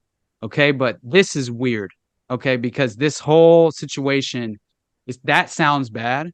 And then I looked into it, and it turns out that Weaver was invited by that Frank Kumnik, who they had initially been targeting in the investigation. And apparently, during his first and only appearance at this meeting, right, which it was kind of like an Elohim City situation, which led to the Oklahoma City, where Tim McVeigh was apparently going to that right outside of Oklahoma to that compound or whatever that was literally just a bunch of government informants, like basically, you know, which is insane. But it's very similar to that, because guess what? At this meeting place, the one and only time that Weaver went was because his buddy had invited him to go. And when they went, guess who was there? A bunch of ATF informants and FBI informants, right? And they're all infiltrating the meeting. And so during that first and only appearance, Randy was introduced to Gus Magasono, all right? And that's an alias for Kenneth Fadley, who was a paid undercover BATF informant in the Aryan nations, and introduced himself to Frank Kumnik as a weapons dealer, right? And so Kumnik, who was the original target of the ATF investigation, subsequently introduced him to Randy, which led to them exchanging contact information. And Randy and Gus, the confidential informant, seemingly became friends over the course of 3 years and met several times between the years 86 and 89. And Randy thought they were friends. Like, he started trusting this guy, and he had only met him at this one meeting. And then both of them never apparently went back, according to all the evidence. And in October of 89, Magasono, this is where they start the entrapment operation, basically. Because so I believe they had been told to target Frank Kumnik in order to flip him as an FBI informant or an ATF informant. And so I think that he ended up just trying to flip Randy as well, if not instead, right? And they got pissed because Randy apparently he asked Randy if he could acquire a minigun. Okay. So first I would be like, hey man, like, I'm a little skeptical of this dude now. Like, he's asking you for a minigun, you know what I mean? And then he apparently, Randy even laughed, which I thought was hilarious, which I had read that Randy's reaction was to laugh at that. And then he said no to the FBI or to the ATF informant, who then proceeded to ask him if he was willing to sell him 2 shotguns with the barrels sawed off, even showing Randy where to cut after Randy had initially began the cut at the legal limit. Something you could easily do. I mean, that's immediately suspicious because that's something anybody can do is saw off a shotgun. It's like, no shit, man. That's crazy. I mean, you could just do it yourself and then claim that Randy did this and sold it to you. We live in crazy times. Don't we? We just live in crazy times. We really do, brother. But so when he asked him that, it just so happened that Randy had 2 shotguns with him, right? This is the story. And so Randy was apparently he was strapped for cash is the story. And he inevitably said, all right, and sold him 2 sawed-off shotguns for $300. And in November of 89, only 1 month after the transaction, this is weird as hell because it would consider this. Magasono was the ATF informant, right? He's the one who's trying to flip Randy. But in November, less than a month after the transaction with the sawed-off shotguns with the ATF informant, he's approached by an FBI informant, not ATF, an FBI informant. And this dude decides to tell him, he tips him off. And he tells him that the friend he sold the shotguns to was a BATF informant. I just to me, why is the FBI informant ratting out the ATF informant? That was weird to me. I didn't understand why that would even be a part of the story. And maybe that's a way to get his trust so they could take it over. It's possible. Be like, hey, dude, this other agency is fucking. Yeah, I mean, we know, at least if we believe what's been reported, that none of them play nice with each other. They all hate each other and have exactly, man, rivalries. For sure. But I'm like, that racked my brain. I could not understand why that would happen or that would be the case. But so 8 months after this, a couple of BATF agents approached Weaver and asked him to serve as an informant within the Aryan nations. They then told him they didn't have a warrant, but they did have incriminating conversations on tape between him and Gus. And so then they threatened him with an arrest and confiscation of his truck or house if he didn't cooperate. And Randy, this made me like him, on a personal level. But later, I liked him even more because of what he said to them when they're dragging out his wife's body. Spoiler alert, But anyway, so Randy replied, "Fuck off." And so then they asked him again, and he repeated that line, which I admire that. Yeah. So anyway, in December 1990, Randy was indicted for manufacturing, possessing, and selling illegal firearms, which the difference between legal and illegal in this case was about 1/4 of an inch of a barrel per gun and a $200 tax stamp, right? And so on January 17th, 91, 2 BATF agents posing as a couple having engine trouble with a pickup truck hauling a camper stopped on the 1-lane bridge leading to the Weaver property. Randy and Vicky, dude, this pissed me off because I'm like, could you imagine? Okay, these people are monsters. They're terrible. Randy and Vicky pull over to help these people. Okay? That's just insane to me. And then Randy looked under the hood and a male agent stuck a .45 caliber pistol to the back of his neck and announced he was under arrest. Other law enforcement agents piled out of the camper. Vicky Weaver was thrown face down into the snow and mud, and Randy was taken into custody and later released on a $10,000 bond. The trial, this is where it gets insane because this became the pretext, right? This was like setting the stage for how they would escalate this to such a degree, man. So the trial was originally set for February 19th, 91. And then it was changed to February 20th for the convenience of the BATF. But probation officer Carl Richens sent Weaver a letter dated February 7th, instructing him to appear on March 20th. Although Assistant U.S. Attorney Ron Howen, who later acted as prosecutor, he knew Weaver had been sent an erroneous notification, and he appeared before the grand jury on March 14th, 6 days before the date Richens gave Weaver. and he got an indictment for failure to appear on February 20th, even though that was the wrong date sent to Weaver. Oh, yep, that's it. I It's just remember that insane. they gave him the wrong date. Yeah, so they gave him a month before, and he didn't, or they gave him a month after for March 20th, and it was truly set on February 20th. And so when he didn't show, they didn't wait till March 20th, which to see if he would show for that, which is the actual date he was given. They instead, 6 days before March 20th, decided they were going to give to have an, file for an indictment, basically, which they did get on a failure to appear. And so on February 26th, a reporter telephoned the U.S. Probation Office and asked whether the reason that Weaver did not show in court on February 20th was that the letter sent to him by Richens and had the incorrect date, right? And upon finding a copy of the letter, the chief probation officer, Terrence Hummel, contacted Judge Ryan's clerk and informed them of the incorrect date in the letter.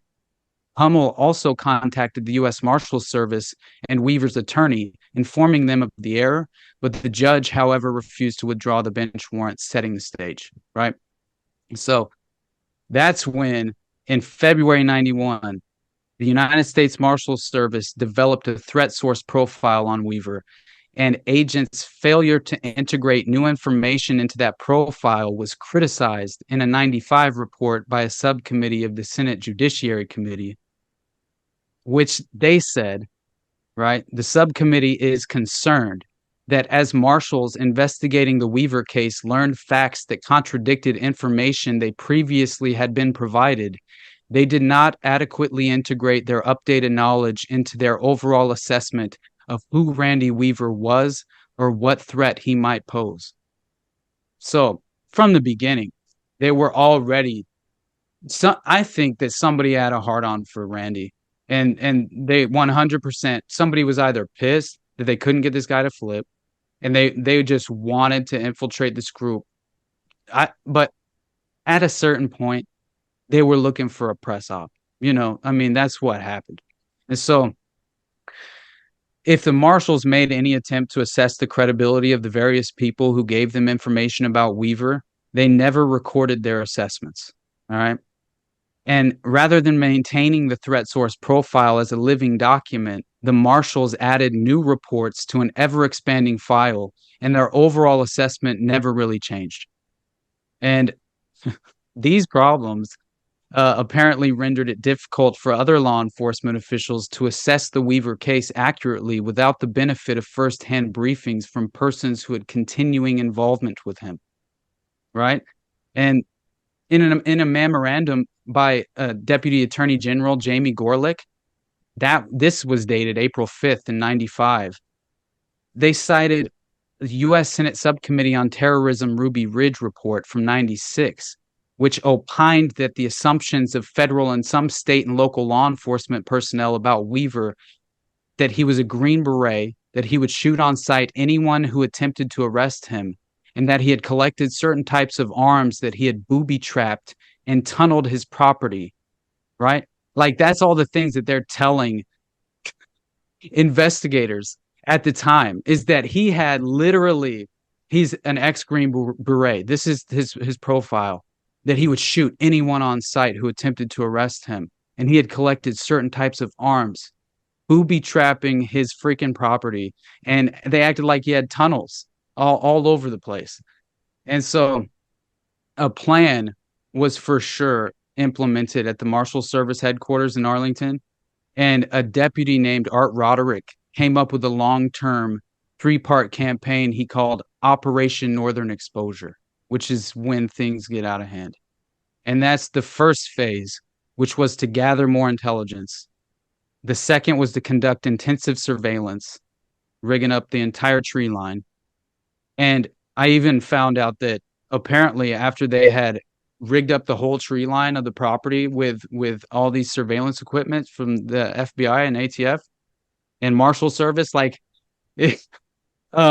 one of so Sammy and Sarah, who were the kids, the 14-year-old little boy, and then the 16-year-old, I think she was 17 by the time it happened, Sarah. And they were like best friends. They did everything together. and they would always go out on the property with Sammy's little mini 14, and they would hunt game, right? And apparently they were out playing in the woods, and they stumbled on one of these cameras, right? And this is like right after Randy had gotten arrested. They tried to make him flip, all of this. And so he was realizing that things were a little more serious by that point, right? Because like his kid walked up and stumbled onto a freaking camera, right, in the woods on your property, and then runs home to their dad and tells them, look what we just found. Like, imagine the paranoia at that point, you know? That's insane. We're back. Sorry, had to use the bathroom. So where were we? The kid just discovered the camera. Right. Yep. So I just want to get back to the memorandum by Deputy Attorney General Jamie Corlick, because that was a huge problem. Like, that threat source profile, you know, like if every single investigator or person responding to that scene, right, truly believed that character source profile, I mean, that's crazy, man. I mean, they're saying that he would shoot anyone on sight, right? So that effectively means that they believed they should change the rules of engagement, you know? But anyway, that was the threat source profile circulating at the time internally, which to me was entirely exaggerated and just false, right? But well, the other thing is too, like, if you think somebody, okay, they got their property booby trapped, they have the equivalent to a small militia, you know, in armaments. Maybe we arrest them while they're out in town getting groceries. Maybe we don't go to their compound and engage in, you know, a military operation. You know, I mean, any government agency with any sense would have done that, which, I mean, sense, you know, is a rare thing in government agencies. But I mean, obviously you don't go to if you really believe that, you don't show up there and, you know, try to storm the castle. I mean, it's insanity. Exactly. I mean, one of the investigators, even like, I believe is actually one of the negotiators that were negotiating for the FBI and the ATF at the time. And they 100% asked the question, why can't I just go up there and talk to him? Right? Which was never apparently on the table, which to me is just, because they need a high impact event. Exactly. So they were attempting to escalate, in my opinion. But so after the plan they had, the U.S. Marshals had set, you know, they had basically hatched this plan at the headquarters in Arlington, and they had like a long-term 3-part campaign, and that's why they went away for a few months after rigging up the property with surveillance cameras, right?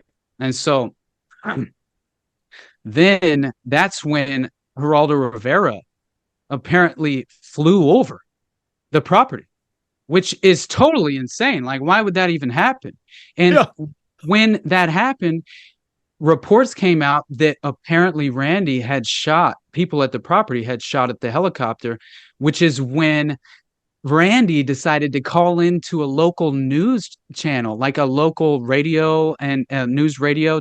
And he 100% rejects that entire scenario and claims that never happened. And then, like I said earlier, the helicopter pilot also said that Geraldo had lied and that never occurred. And so we know that didn't happen. But I just thought it was crazy. Mockingbird, Geraldo's just a bag of dicks. Exactly. But imagine being Randy and you see these reports that you fired on a helicopter, dude. It's like just a media absolutely helicopter. Ridiculous. Yeah. And so he freaked out and called a local news channel and then completely denied all of that, which I thought was interesting. But anyway, so it was Geraldo's Now It Can Be Told TV show, right? And Richard Weiss was the helicopter pilot who completely denied it. And that didn't stop the U.S. Marshals Service and Wayne Duke Smith, right, which was an FBI's Richard Rogers, right? So that was the Marshal Service guy, was Wayne Duke Smith, and FBI's Richard Rogers are the guys who allegedly used the shooting to justify the new issuing of the new rules of engagement, right? And so that, to me, is such a huge part of the story, because that's immediately when it became shoot on sight. So the rules of engagement, different to FBI standard deadly force policy, several snipers testified later that they considered those orders to be a green light to shoot on sight. And so, according to the document presented in court, these special rules of engagement were drafted and approved by the FBI and the United States Marshals Service on Saturday, August 22nd for use on Ruby Ridge. The new rules of engagement stated, if any adult in the area around the cabin is observed with a weapon after the surrender announcement had been made, deadly force could and should be used to neutralize the individual. If any adult male is observed with a weapon prior to the announcement, deadly force can and should be employed if the shot can be taken without endangering any children. If compromised by any dog, the dog can be taken out. Jeez. Any subjects, kill the dog too. Right. Any subjects other than Randy Weaver, Vicky Weaver, and Kevin Harris presenting threat of death or grievous bodily harm, FBI rules of deadly force apply. So deadly force can be utilized to prevent the death or grievous bodily injury to oneself or that of another. And that was the deadly force policy that they decided to use, the new rules of engagement. And that's literally the document they presented in court, which is crazy to me. So now clearly it escalated into an 11-day siege, but which resulted in the murder of 3 people and the family dog Stryker. And it began on August 21st, in 92, when 6 U.S. Marshals outfitted in military camis, night vision goggles, and brandishing M16 assault rifles were sent to scout for a suitable area away from the cabin where they would be able to apprehend and arrest Weaver. Official reports from 94 state that 3 of the deputy U.S. Marshals would form a reconnaissance team consisting of Art Roderick, Larry Cooper, and William Bill Deegan, while 3 others would form an observation post team on the North Ridge from the cabin, right? And so multiple reports have Roderick throwing 2 rocks at the Weaver cabin in order to test the dog's reaction, which in turn provoked the dog, right? and Weaver's friend Kevin Harris and Weaver's 14-year-old son Sammy followed after the dog in hopes that the dog had noticed a game animal, and since the cabin was out of meat, which that's literally how they ate. They were consistently just hunting for their food. And the recon team had reportedly retreated through the woods to a Y junction in the trails about 500 yards west of the cabin in an effort to remain out of sight. With Sammy and Kevin, they followed Stryker on foot through the woods while Randy, also on foot, took a separate logging trail. Vicky, Sarah, and Rachel, which Sarah is like the 17-year-old daughter, and then Rachel's 10 years old, and baby Elisheba is like 10 months old. She's just a baby, right? And they just stayed at the cabin. Clearly, they're not going to go out and follow Stryker. But so anyway, Randy encountered the marshals at the Y. Roderick claimed to have yelled. Roderick, remember, he's a deputy U.S. Marshal. He claimed to have yelled, "Back off, U.S. Marshal," upon sighting Weaver. And Cooper said he had shouted, "Stop, U.S. Marshal," right? But Kevin later claimed, and he claimed this in court as well, and it seemed way more legitimate, that none of them actually disclosed that they were U.S. Marshals before the shooting started. And so it was a huge debate in court, who shot first, and that it was a consistent narrative, right? Fed to the public, these people shot first. It was a lot like Waco. Anyway, so by their account, okay, and this was summarized in U.S. Senate Subcommittee report on Ruby Ridge, but by their account, Sammy and Stryker came out of the woods about a minute later when the marshal's position was revealed by the dog Stryker, and which, by the way, the story goes that Stryker runs up to the U.S. Marshals and playfully circles them, and then circles the other one, and then starts to go back to Sammy and Kevin, and they shoot the dog in the back. They shoot the dog while it's running back to 14-year-old Sammy, right? I'm just like, consider, I mean, like I said, I grew up in Arkansas, right? I grew up on the farm. Like, I had my dog and we were out on the farm like this. And dude, if anybody, I don't care who you are, if you shot my dog in front of me and I had a gun on me, I'm going to shoot you probably. Like, John Wick, you got to John Wick him. You got to John Wick him. I'm going to seriously consider it, bro. You know, like, I mean, I wouldn't be surprised, especially you're just a temperamental 14-year-old kid, man. I mean, I was out of control already. So, but plus they're on your property. You know, I mean, consider that they're on your property, killing your dog in front of you.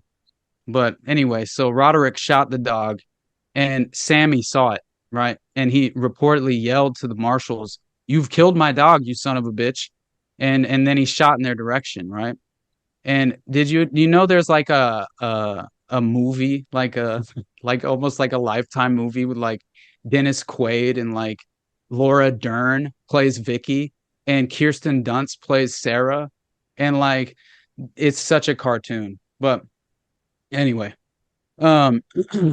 so after that, crazy times, dude. It is crazy times, man. But so Cooper then shot towards Sammy and shot at Kevin as well, who both sought cover. And Harris, once finding cover behind a tree stump, returned fire with one unaimed shot, which eventually killed William Francis Bill Deegan, who, by the way, conveniently is who they claim is the one who fired the shots that killed Sammy while he was running away, which is very, you know, who knows? The ballistics kind of tell a different story, but that was never much of a concern. So anyway, it turns out that while Sammy's running away, retreating up the hill, he was shot in the back by Francis Bill Deegan and killed. No, I'm sorry. Bill Deegan was killed by Kevin Harris. Okay. And then Sammy was killed by Marshall Cooper. Okay. And so it's an insane story. And then Kevin Harris would later dispute certain details of the U.S. Marshal's account, including the fact that only after the shooting had started and Deputy U.S. Marshal Cooper was forced to take cover did he identify himself as a U.S. Marshal. So that was a huge part. And at this point, one of theirs died, right? So they got blood in the game. You know, you have one of your own agents. That's your homie. You know, that's how they looked at it, in my opinion. It's like they killed one of ours, which has to be, you know, you're going to cause a legit reaction with guys like that. You know, like this, it's very similar, you know, to Waco, so much so. But now it was serious, right? So, if not already, but a few hours later, Marshal Dave Hunt, okay, he goes over to the neighbor who had originally written all those letters about Randy, you know, killing the Pope and assassinating the president. Well, he just so happened to let the marshals in. Yeah, use my phone. You know what I mean? And so they all call and report that an agent had been killed, right? Stating that federal agents were trapped on a ridge in Naples taking heavy fire. That was the report, right? So, like much of the early story of Ruby Ridge, it was far less than true. You know, that was just a falsehood. That was not the case. And so that triggered one of the largest law enforcement operations ever to occur in Idaho. Wow. And so in the Justice Department report on the Ruby Ridge Task Force, shortly after the gunfight, the FBI was notified of the killing of a U.S. Marshal, and the Marshals Service Special Operations Group was alerted to deploy. Cecil Andrews, governor of Idaho, declared a state of emergency, allowing for the use of the Idaho National Guard Armory at Bonners Ferry and to use armored personnel carriers, APCs, better known as tanks without a turret, right? And an elite tactical unit called the Hostage Rescue Team was sent from the FBI Academy in Quantico, Virginia, and Eugene Glenn worked at the FBI office in Salt Lake City and was appointed site commander, also known as Special Agent in Charge, responsible for all active individuals from the FBI, ATF, and U.S. Marshals Service. And on August 22nd, the FBI, under the impression they were entering an active, unprovoked firefight against U.S. Marshals, arrived on Ruby Ridge. And hundreds of law enforcement officers. Have you ever seen pictures of the scene? Like where they have like, they established a camp. They had like carved out all these paths for the tanks to go through. It was a war zone. That's what it looked like. They had a massive helicopter that was just sitting out there. And so that was how they were treating this. And hundreds of law enforcement officers were present, right? And they were under the unusual orders to shoot any armed adult on sight. FBI snipers set up a perimeter, hoping to force Weaver to negotiate. That was the apparent strategy, right? I mean, look at that right there. That looks like it's all military. That's what I mean. Yeah, exactly. Unbelievable, dude. Unbelievable. Wow. That's just ridiculous. Oh my gosh. Yeah, it is. When I looked at the pictures myself, and it's outrageous. I can't believe that they would stage that much. Like the camp looked like it was a war zone headquarters. And you know what they called the camp? Camp Vicky. Right? Yeah. And it's really weird because Bo Gritz talks about this later. And I'll get into that because after they set up the snipers on the perimeter, it's just such a sad story too, but so apparently after heading to the nearby shed, okay, where they brought Sammy's body, because after Sammy was shot, okay, Vicky and Randy, they decided to use the opportunity for the retreating agents to run and grab the body of Sammy. And so they went and grabbed Sammy's body, took him back up and put him in like a small shack that they called a guest house. But it was, their house was a shack. And then this was just like, it looked like an outhouse basically. But anyway, so Randy went to look at the body, right? And he just thought, I want to go see my son one last time. And so Harris went with him, as well as the 16-year-old daughter, Sarah. And that's when the FBI sniper, Lon Horiuchi, decides to fire shots, right? And before the negotiators arrived at the cabin, okay? So they're not even there negotiating anything. And the FBI sniper, Lon Horiuchi, from a position over 200 yards north of the Weber cabin, shot and wounded Randy in the back while he was lifting the latch on the shed to visit the body of his dead son. Now, the sniper would later claim that he thought the men were about to fire on a helicopter, which to me just fit perfectly in the narrative with the Geraldo Rivera helicopter story, right? So Weaver was hit. The bullet had entered his back and exited his right armpit, and he, Sarah, and Harris headed back to the apparent safety of the house. As the men approached the house, Vicky stood behind the front door holding her infant daughter. Horiuchi fired a second time. This time, he hits Vicky in the face and kills her instantly.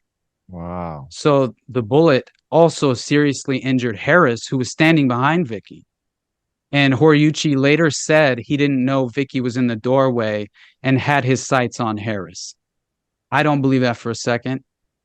But I'll get into that in a second. Chaos ensued as Harris, Weaver, and his surviving family took cover in the cabin.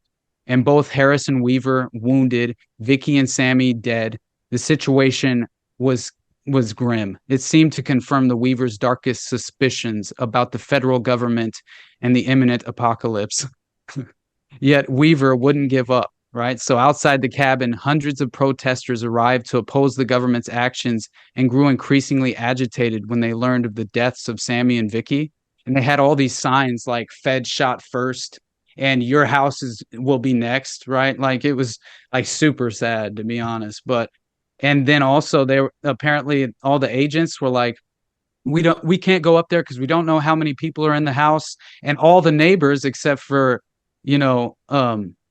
what's his name, who would sit the letters, they're all like, no, we know how many people are in there. We know exactly who's in the house. They're our neighbors, the feds just completely disregarded any of that. But so at that point, in order to really drive home like the injustice, it's crazy what Sarah told to PBS, like what the 17-year-old girl told to PBS. She said this. She survived personally. And she's still alive? Sarah's okay. Yeah, Sarah's okay. It was just Sammy and Vicky that were murdered.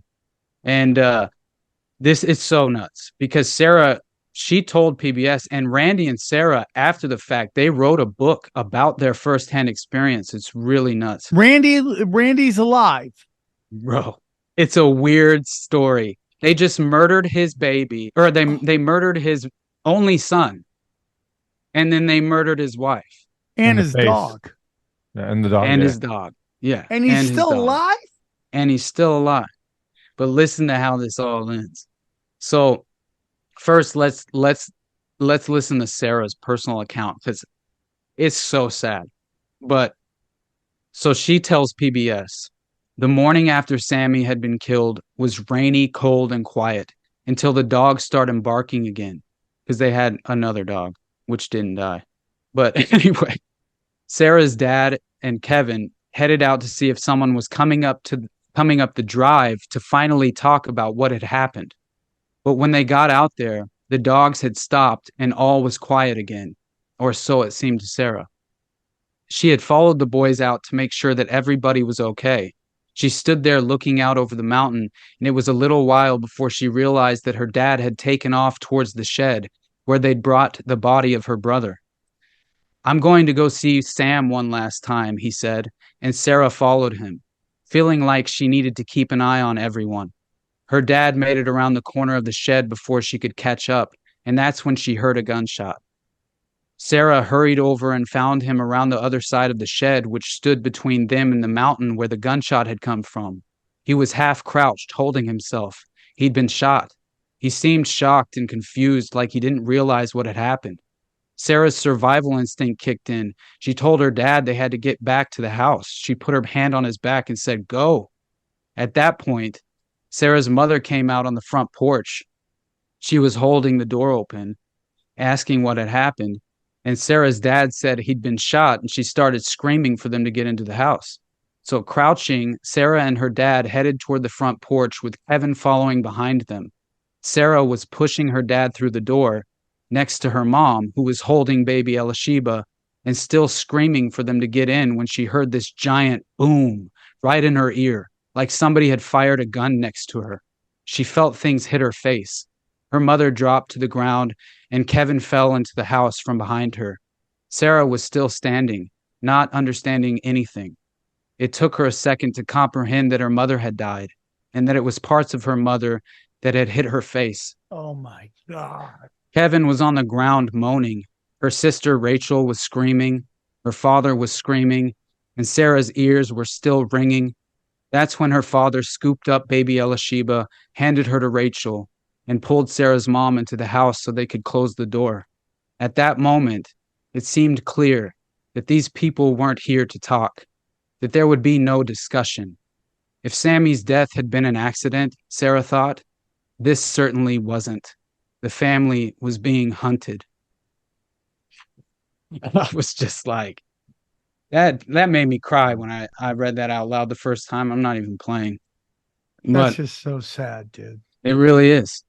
So as Kevin Harris, the friend, tumbled into the house, another shot from the sniper went through the glass window, and that's when it entered Vicky Weaver's temple, killing her instantly. The bullet and fragments of Vicky's skull that was what injured Kevin Harris in his arm and torso, even breaking a rib and puncturing one of his lungs. And he apparently even begged Randy, like, dude, just kill me, bro. Like, just take me out of my misery, which was a part of why he let Kevin surrender a day earlier, which is really interesting story. But so the sniper, Lon Horiuchi, was a West Point graduate armed with state-of-the-art sniping equipment and trained to be accurate to within a quarter inch at 200 yards, okay? This is the guy who said it was an accident. He claims he missed Kevin and hit Vicky by accident. Lon Horiuchi would also play a prominent role in the Waco siege less than 6 months after Ruby Ridge. And Bo Gritz, the guy I keep mentioning, the former Green Beret commander who eventually negotiated Randy Weaver's surrender, He said that after he became a negotiator, this is crazy. The FBI showed him a psychological profile of the family prepared for the Marshals Service before the siege that described Vicky as the dominant member of the family, that Vicky was the maternal head of the family, and Grits told the Spokane Spokesman Review, "I believe Vicky was shot purposely by the sniper as a priority target. The profile said, if you get a chance, take Vicky Weaver out." Right? And like, he then later, like, Bo's a weird story. Like he has like this crazy, very interesting perspective on Jonestown as well, by the way. And he apparently even trained a lot of the Afghan Mujahideen fighters in America at military bases in America in the 80s. Like, he was training up Afghan Mujahideen, which became Al-Qaeda, you know, which is just so nuts. But anyway, he says like some crazy thing about Jonestown, where he says, I think the Jonestown incident was an extension of In Search of the Manchurian Candidate. I think those people were conditioned to act in certain ways and would have probably just moved from the facility in Montreal, where CIA mind control experiments were carried out under the direction of Dr. Ewan Cameron, who, that guy like got people to believe that the interrogators were their parents, like completely forgetting who their parents were and breaking them down into infants like they were newborn babies. And they had to spend years redeveloping an adult personality. It's like the craziest thing you could ever hear. And apparently he said that they would just send those people to Guyana in that case. And he said, look at Jim Jones' background carefully. Whoa, that's crazy. Right? He goes, he had a lot of intelligence contacts there for doing exactly what he did. It escalated once they killed Congressman Leo Ryan, which I think he was a huge thorn in the side. Yeah. At that time, he was researching and investigating MK Ultra. Yep. And he was going to MK Ultra facilities, and like, he was like such a radical congressman. I never heard of a congressman like faking as if he would go into like San Quentin and act like undercover, like he was he was going to prison to see how they treated prisoners. Like, that's just a crazy story. But they killed him on purpose throughout that. I'll finish with Bo Grits' little thing and then get back to Ruby Ridge. But he basically said that they had no other way to go, so they just tried to self-destruct the whole mission, and that means the death of hundreds of people. As I point out in the book, the medical examiner there made some startling statements. Yeah, something Mutu, Leslie Mutu, I think was his name. He like blew open the whole Jonestown scenario. And he says, and we wouldn't even allow the bodies to be properly examined when they were brought back to the East Coast and turned in. So obviously it was a cover-up. Jonestown, I think, was an extension of MK Ultra from the CIA, and there are probably other experiments going on, which I believe that. I mean, I don't think MK Ultra ever stopped either, you know, but no, they never stopped. Nobody went to jail, nothing. Yeah. Well, dude, I'm almost done, bro. This is the very end. We can finish if you want. We don't. Yeah. Finish. I know we've got sidetracked a lot. I apologize, but no, it's okay. This has been an insanely great episode. So, meanwhile, upon arrival, right? Or no, I'm sorry. Both men in the cabin had sustained those terrible injuries, right? And so, let's see the reports. Yeah, here we go. This was crazy, man. So, meanwhile, upon the arrival of the hundreds of federal agents surrounding the cabin, setting up a base of operations down the ridge they would name, this was directly after they shot and killed Vicky, right? Because the negotiators haven't even arrived. Then they set up the camp. And after they had shot and instantly killed Vicky, they named the camp Vicky, right? The base of operations. Oh my God. Yeah, dude. And so, and after the dead wife and mother, and according to multiple reports, including the book co-written by Sarah and Randy, documenting their firsthand experience, The negotiators during the siege, after Vicky had been killed, were taunting them every morning by using a loudspeaker and saying things like, "How is Vicky this morning? Did she make you breakfast? We had pancakes. We had blueberry pancakes." They would say shit like this. And apparently they even brought up Sammy saying something about playing with toys and stuff. Like, terrible, man. Oh my God. Yep. And the negotiators would admit to saying all these things over the loudspeaker, and but they later pretended in court that they didn't realize that they had been dead, right? That they were killed. But that was the way of, yeah. Dude, honestly, bro, this shit's nuts. It really is. But so the report of the Ruby Ridge Task Force shows on August 23rd, repeated attempts to negotiate with Weaver via a bullhorn failed. There was no response from the cabin, and later it would be reported that by Monday, August 24th, the fourth day of the siege, Danny Colson, the FBI director, or deputy assistant director, wrote a memo with the headline, "Something to Consider," and listed 4 considerations. 1, charge against Weaver is bullshit. 2, no one saw Weaver do any shooting. 3, Vicky has no charges against her. 4, Weaver's defense. He ran down the hill to see what dog was barking at. Some guys in camis shot his dog, started shooting at him, killed his son. Harris did the shooting. He is in pretty strong legal position. Both men in the cabin had sustained critical injuries, and Vicky's body would spend the next 11 days lying in the kitchen covered with a sheet under the table. Oh, the standoff with a 10-month-old baby in that situation. They said when she was shot, the baby they thought was dead as well at first because it was only covered in blood. Its mother's blood, like, oh my God. So here's where they finally decide to talk to these people. What a concept, And so the standoff would ultimately resolve. It wouldn't ultimately resolve until the FBI allowed third-party civilian negotiators to become involved because Randy had become so distrustful.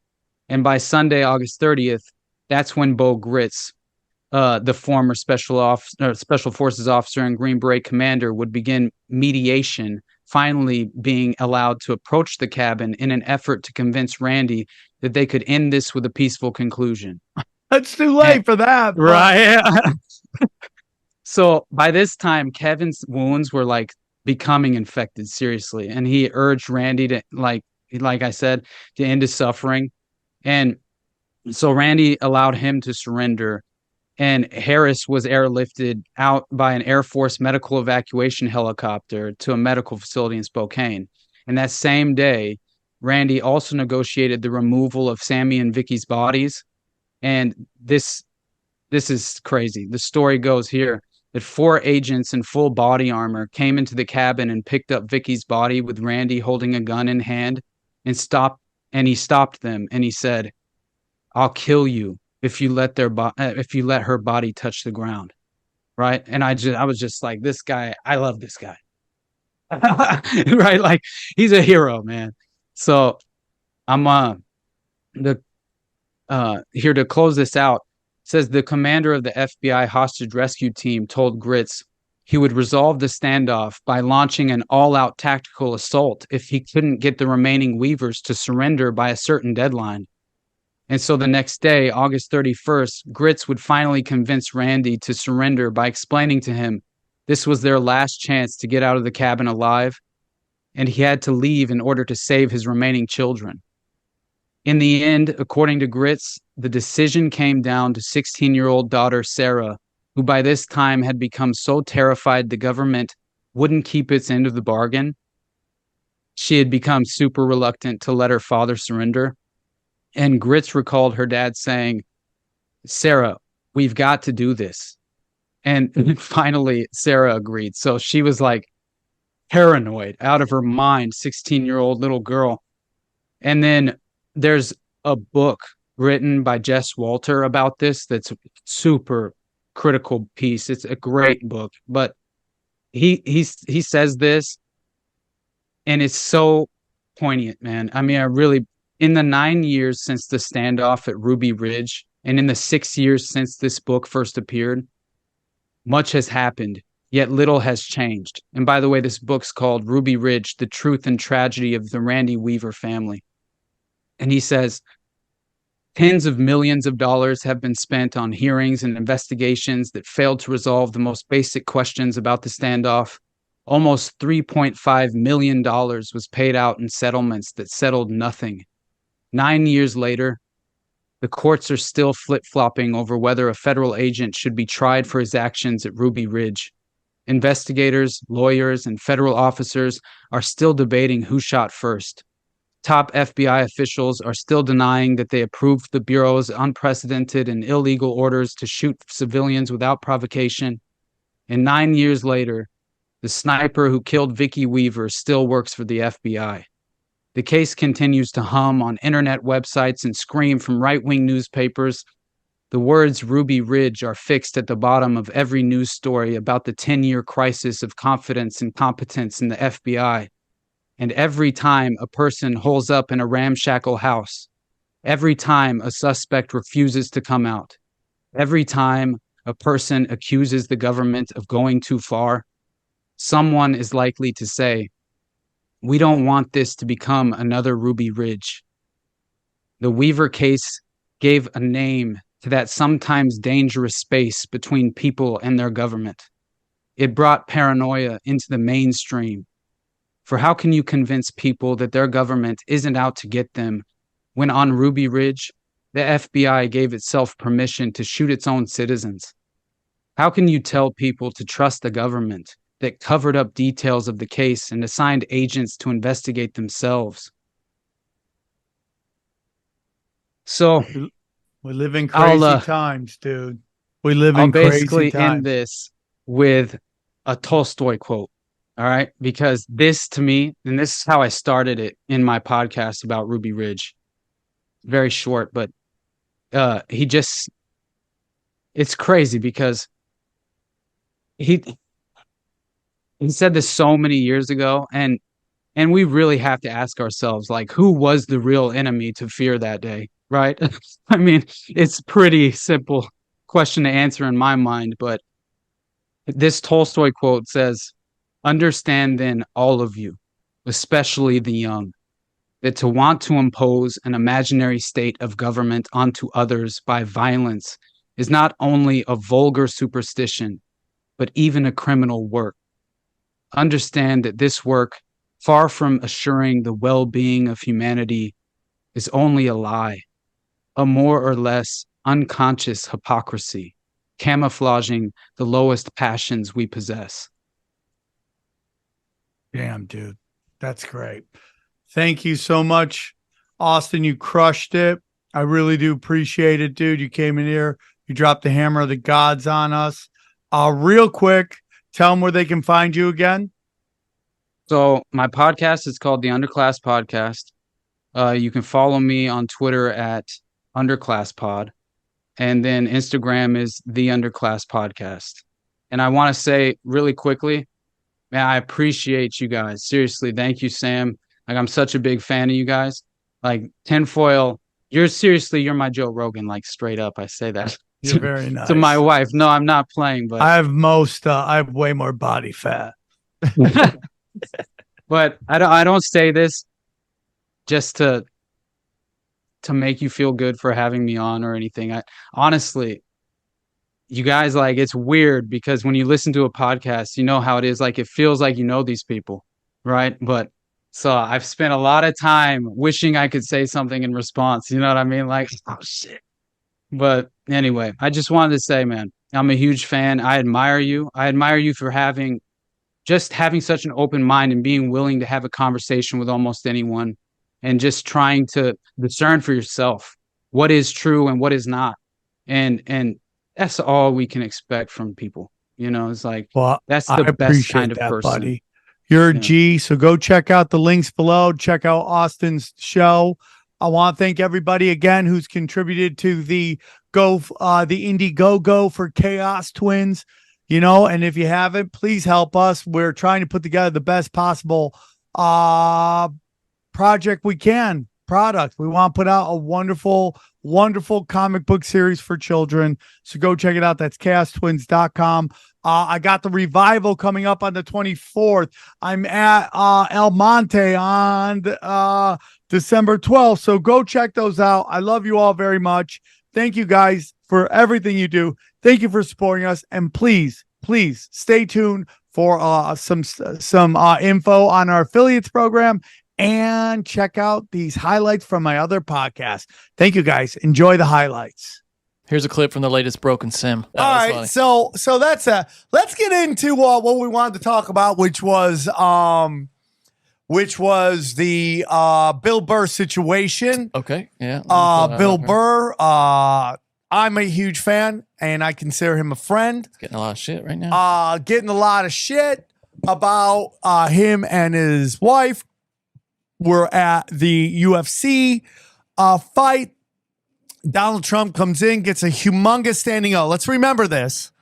Donald Trump gets a huge standing O, comes in with Tucker Carlson, Kid Rock, the Trump brothers. That's a cool group, huh? Right? I mean, it's fun. So he comes in, and here's the video. And so there's a shot of Trump. Bill Burr's behind him, and his wife is there. And Trump is standing, and Burr and his wife are seated behind Trump in the crowd. Hit play. All right, here we go. Let me just play that one more time. That was it. Now, some people have tried to play it off that she's flipping off Kid Rock, but he's not there yet. Well, she could just be flipping off the camera. She is flipping off the camera, but she knows exactly who they're shooting. Yeah. She's not stupid. So. Yeah. Johnny, I want to hear your thoughts, and then I'll give my thoughts. I don't care. I just don't care about this. It doesn't Johnny, bother me at all. Let me just tell you something. I have a lot more respect for her doing that than all of these dog shit people in Texas, and I love Texas, who are cheering George Bush Jr. at all these sporting events. Like, I have way more respect for that. Yeah. And listen, this isn't an arena where you got a standing O and one person's flipping them off. Okay? I mean, I am for this is the First Amendment. This is what you're supposed to do. I would love to know what Bill Burr's thinking. Oh, listen, even though he probably agrees with the sentiment, he's probably like, yeah. And listen, again, I love Bill Burr. I'm Team Bill Burr. I'll always be on Team Bill Burr. I'll always defend comedians when cancel culture comes. And I don't know if it's coming for him, but they're giving a lot of shit to his wife. And, I don't have a problem with it. He just got an arena applauding for him, one person. And this is Sam Tripoli doing stand-up, basically what everybody else is doing. I'm crushing in the room and one person's mean mugging me. Yeah. That's all I'm focusing on is the one person mean mugging me. Yeah. Okay? Right? I don't care. I don't have a problem with it. Yeah. I don't have any problems with it. I love it. You can't do that. Now, the question is she representing Bill Burr the best at this moment? No, of course not. Yeah. And that is an issue between him and her. And I want to say to anybody here that is really upset with this and are upset with Bill Burr, and this goes back to my RFK thing with his wife. I was just thinking it. Right? It's like when you're with strong-minded women, they do what they want to do. And it's like, so, like RFK said, sometimes you're not the king of your castle all the time. Yep. Sometimes you're not the king of your own castle. But, there's a spider web across the camera. All I have to say is this. If they were at an event and it was Nina's event and there was a big camera on them and Bill Burr flipped off somebody pretty important at her event, how do you think she would handle it? I don't know her, but probably. Well, we know women, right? Wouldn't be into it. So that's it. That's my only thing. It's like those seats are obviously being given to him by either. But this is a speech issue. It's free speech. No, 100%. I am 100% Team Bill Burr on this. If you have a problem with that at home, take it out with them personally, not as a speech thing. Not saying they shouldn't be doing that. Or it's like and like. Listen, dude, listen, do I like Trump? Yeah. Trump, he's my favorite war criminal out of all the war criminals. Okay? Yeah, I've noticed that. Yeah. Right? Like I like him more than I like the other war criminals, but I'm making no illusions. Like, you remember, he's the guy that gave Bill Gates $10 billion, which Bill Gates kind of turned around and used to buy up all the farmland. right? Yeah. I mean, yeah, no, he gave a lot of people money that didn't deserve it. He's the guy that put BlackRock in charge of the Fed. And listen, I prefer him over the other guys. He kept on droning innocent people. Yeah. He's the guy that tried to make it an EO, executive order, to ban free speech on campuses for Israel. Okay, so like, there's a lot of reasons you should be given double fingers. Okay. I like Trump. He's a president. You should be able to do truth to power. That's my opinion. You like Trump? Well, Johnny, if I had to pick, it's like, hey, who's your favorite? Nobody's making you pick, though. What? You don't have to pick, though. If we're picking out of the presidents, I like him more than the other ones, but I don't think any of these presidents have our best interests. Okay. Yeah, I agree with that. He seems to be more nationalist than the rest of them, or localist or patriotic. I think he's completely self-interested, and whatever side of these issues that worked the best for him, he would be on. Because he used to be, wildly like pro-abortion. He was Democrat, gave money to Clintons. He was a Democrat, and then I think he saw this opening. He's a smart guy. There's no denying that. He saw this opening to become the president and pursue power, and he took it. And we're just fortunate that many of these issues that benefit us as a country also happen to be, what would you say, expeditious for him. So yeah. Anyway, so no, I do, and I love how he tweaks the left. I fucking love that. Yeah, I do too. The best. The people that don't like him are the people I don't like. So yeah, exactly. In that aspect, like with Elon. I like him. I feel the same way about Elon. Yeah, I like them. Are they perfect? No. And do I expect them to save me? No. It'd be a hell of a lot better than the current president. Yeah, that's Biden. my whole thing. Yeah. If I could go, okay, let's just go through presidents. Joe Biden, Trump, Obama, George Bush. Who else do we got? Dick Cheney. Yeah. So you go through all these guys. Who would you like out of them the most? Yeah, you mean the living presidents? Yeah. I mean, dude, if I go all the way back, maybe. Jimmy Carter, but I think we have a weird revisionist version of Jimmy Carter. But if I had it my way. Gerald Ford? No. Richard Nixon? No. Ronald Reagan? No. Let's see. Kennedy, maybe? JFK? Yeah. Maybe, but probably Andrew Jackson. That's how far back I'm going. Andrew Jackson, dude, he killed so many people. But he got rid of the Fed, and I'm okay with that. He killed a lot of Indians. Okay, I'm sorry to the Indians. I will go to your casinos and make up for it. You could say you love Lincoln, but Lincoln, did a lot of bad things. Again, in the war. they're all war criminals, bro. It's like, who's your favorite war? It's like, who's your favorite horror flick slasher, right? It's like, I like Jason Voorhees. Yeah. I like Freddy Krueger. It's like they're all psychopath murderers. It's impossible. Right? Impossible. That's my opinion. I've been reading the Civil War books. Team Bill Burr. I personally wouldn't do that to my significant other. That's just me. That's my opinion. I've been reading those. But I'm on Team Burr. Speaking of presidents, I've been reading those Civil War books I was telling you about.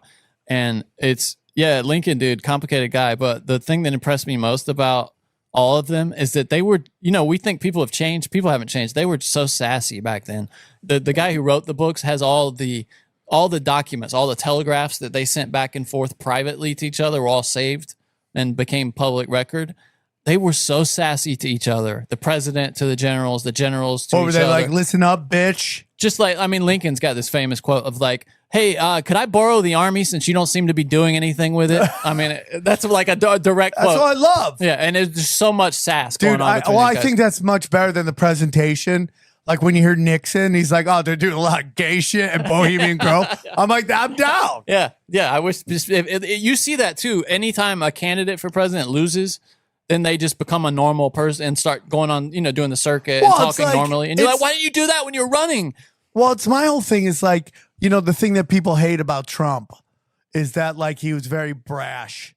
But I like that. Hey guys, real quick, I want to tell you about a couple things you can find on the website, samtripoli.com. It's everything you need. Audio, video, all there of all my podcasts across the board. You can also get my dates there. You can also get t-shirts there. We are adding t-shirts all the time. We just added a more de-essing, less bombing. I love that one, okay? We also got Yahweh or the Highway new shirts are there. They should be up. It's a great way to support the show. Grab your t-shirt t-shirts now. I got more magic coming. I also have a mental gymnastics one everyone's going to really like. Listen, if you want to support the show, rockfin.com, $15, you get all my shows across all the boards.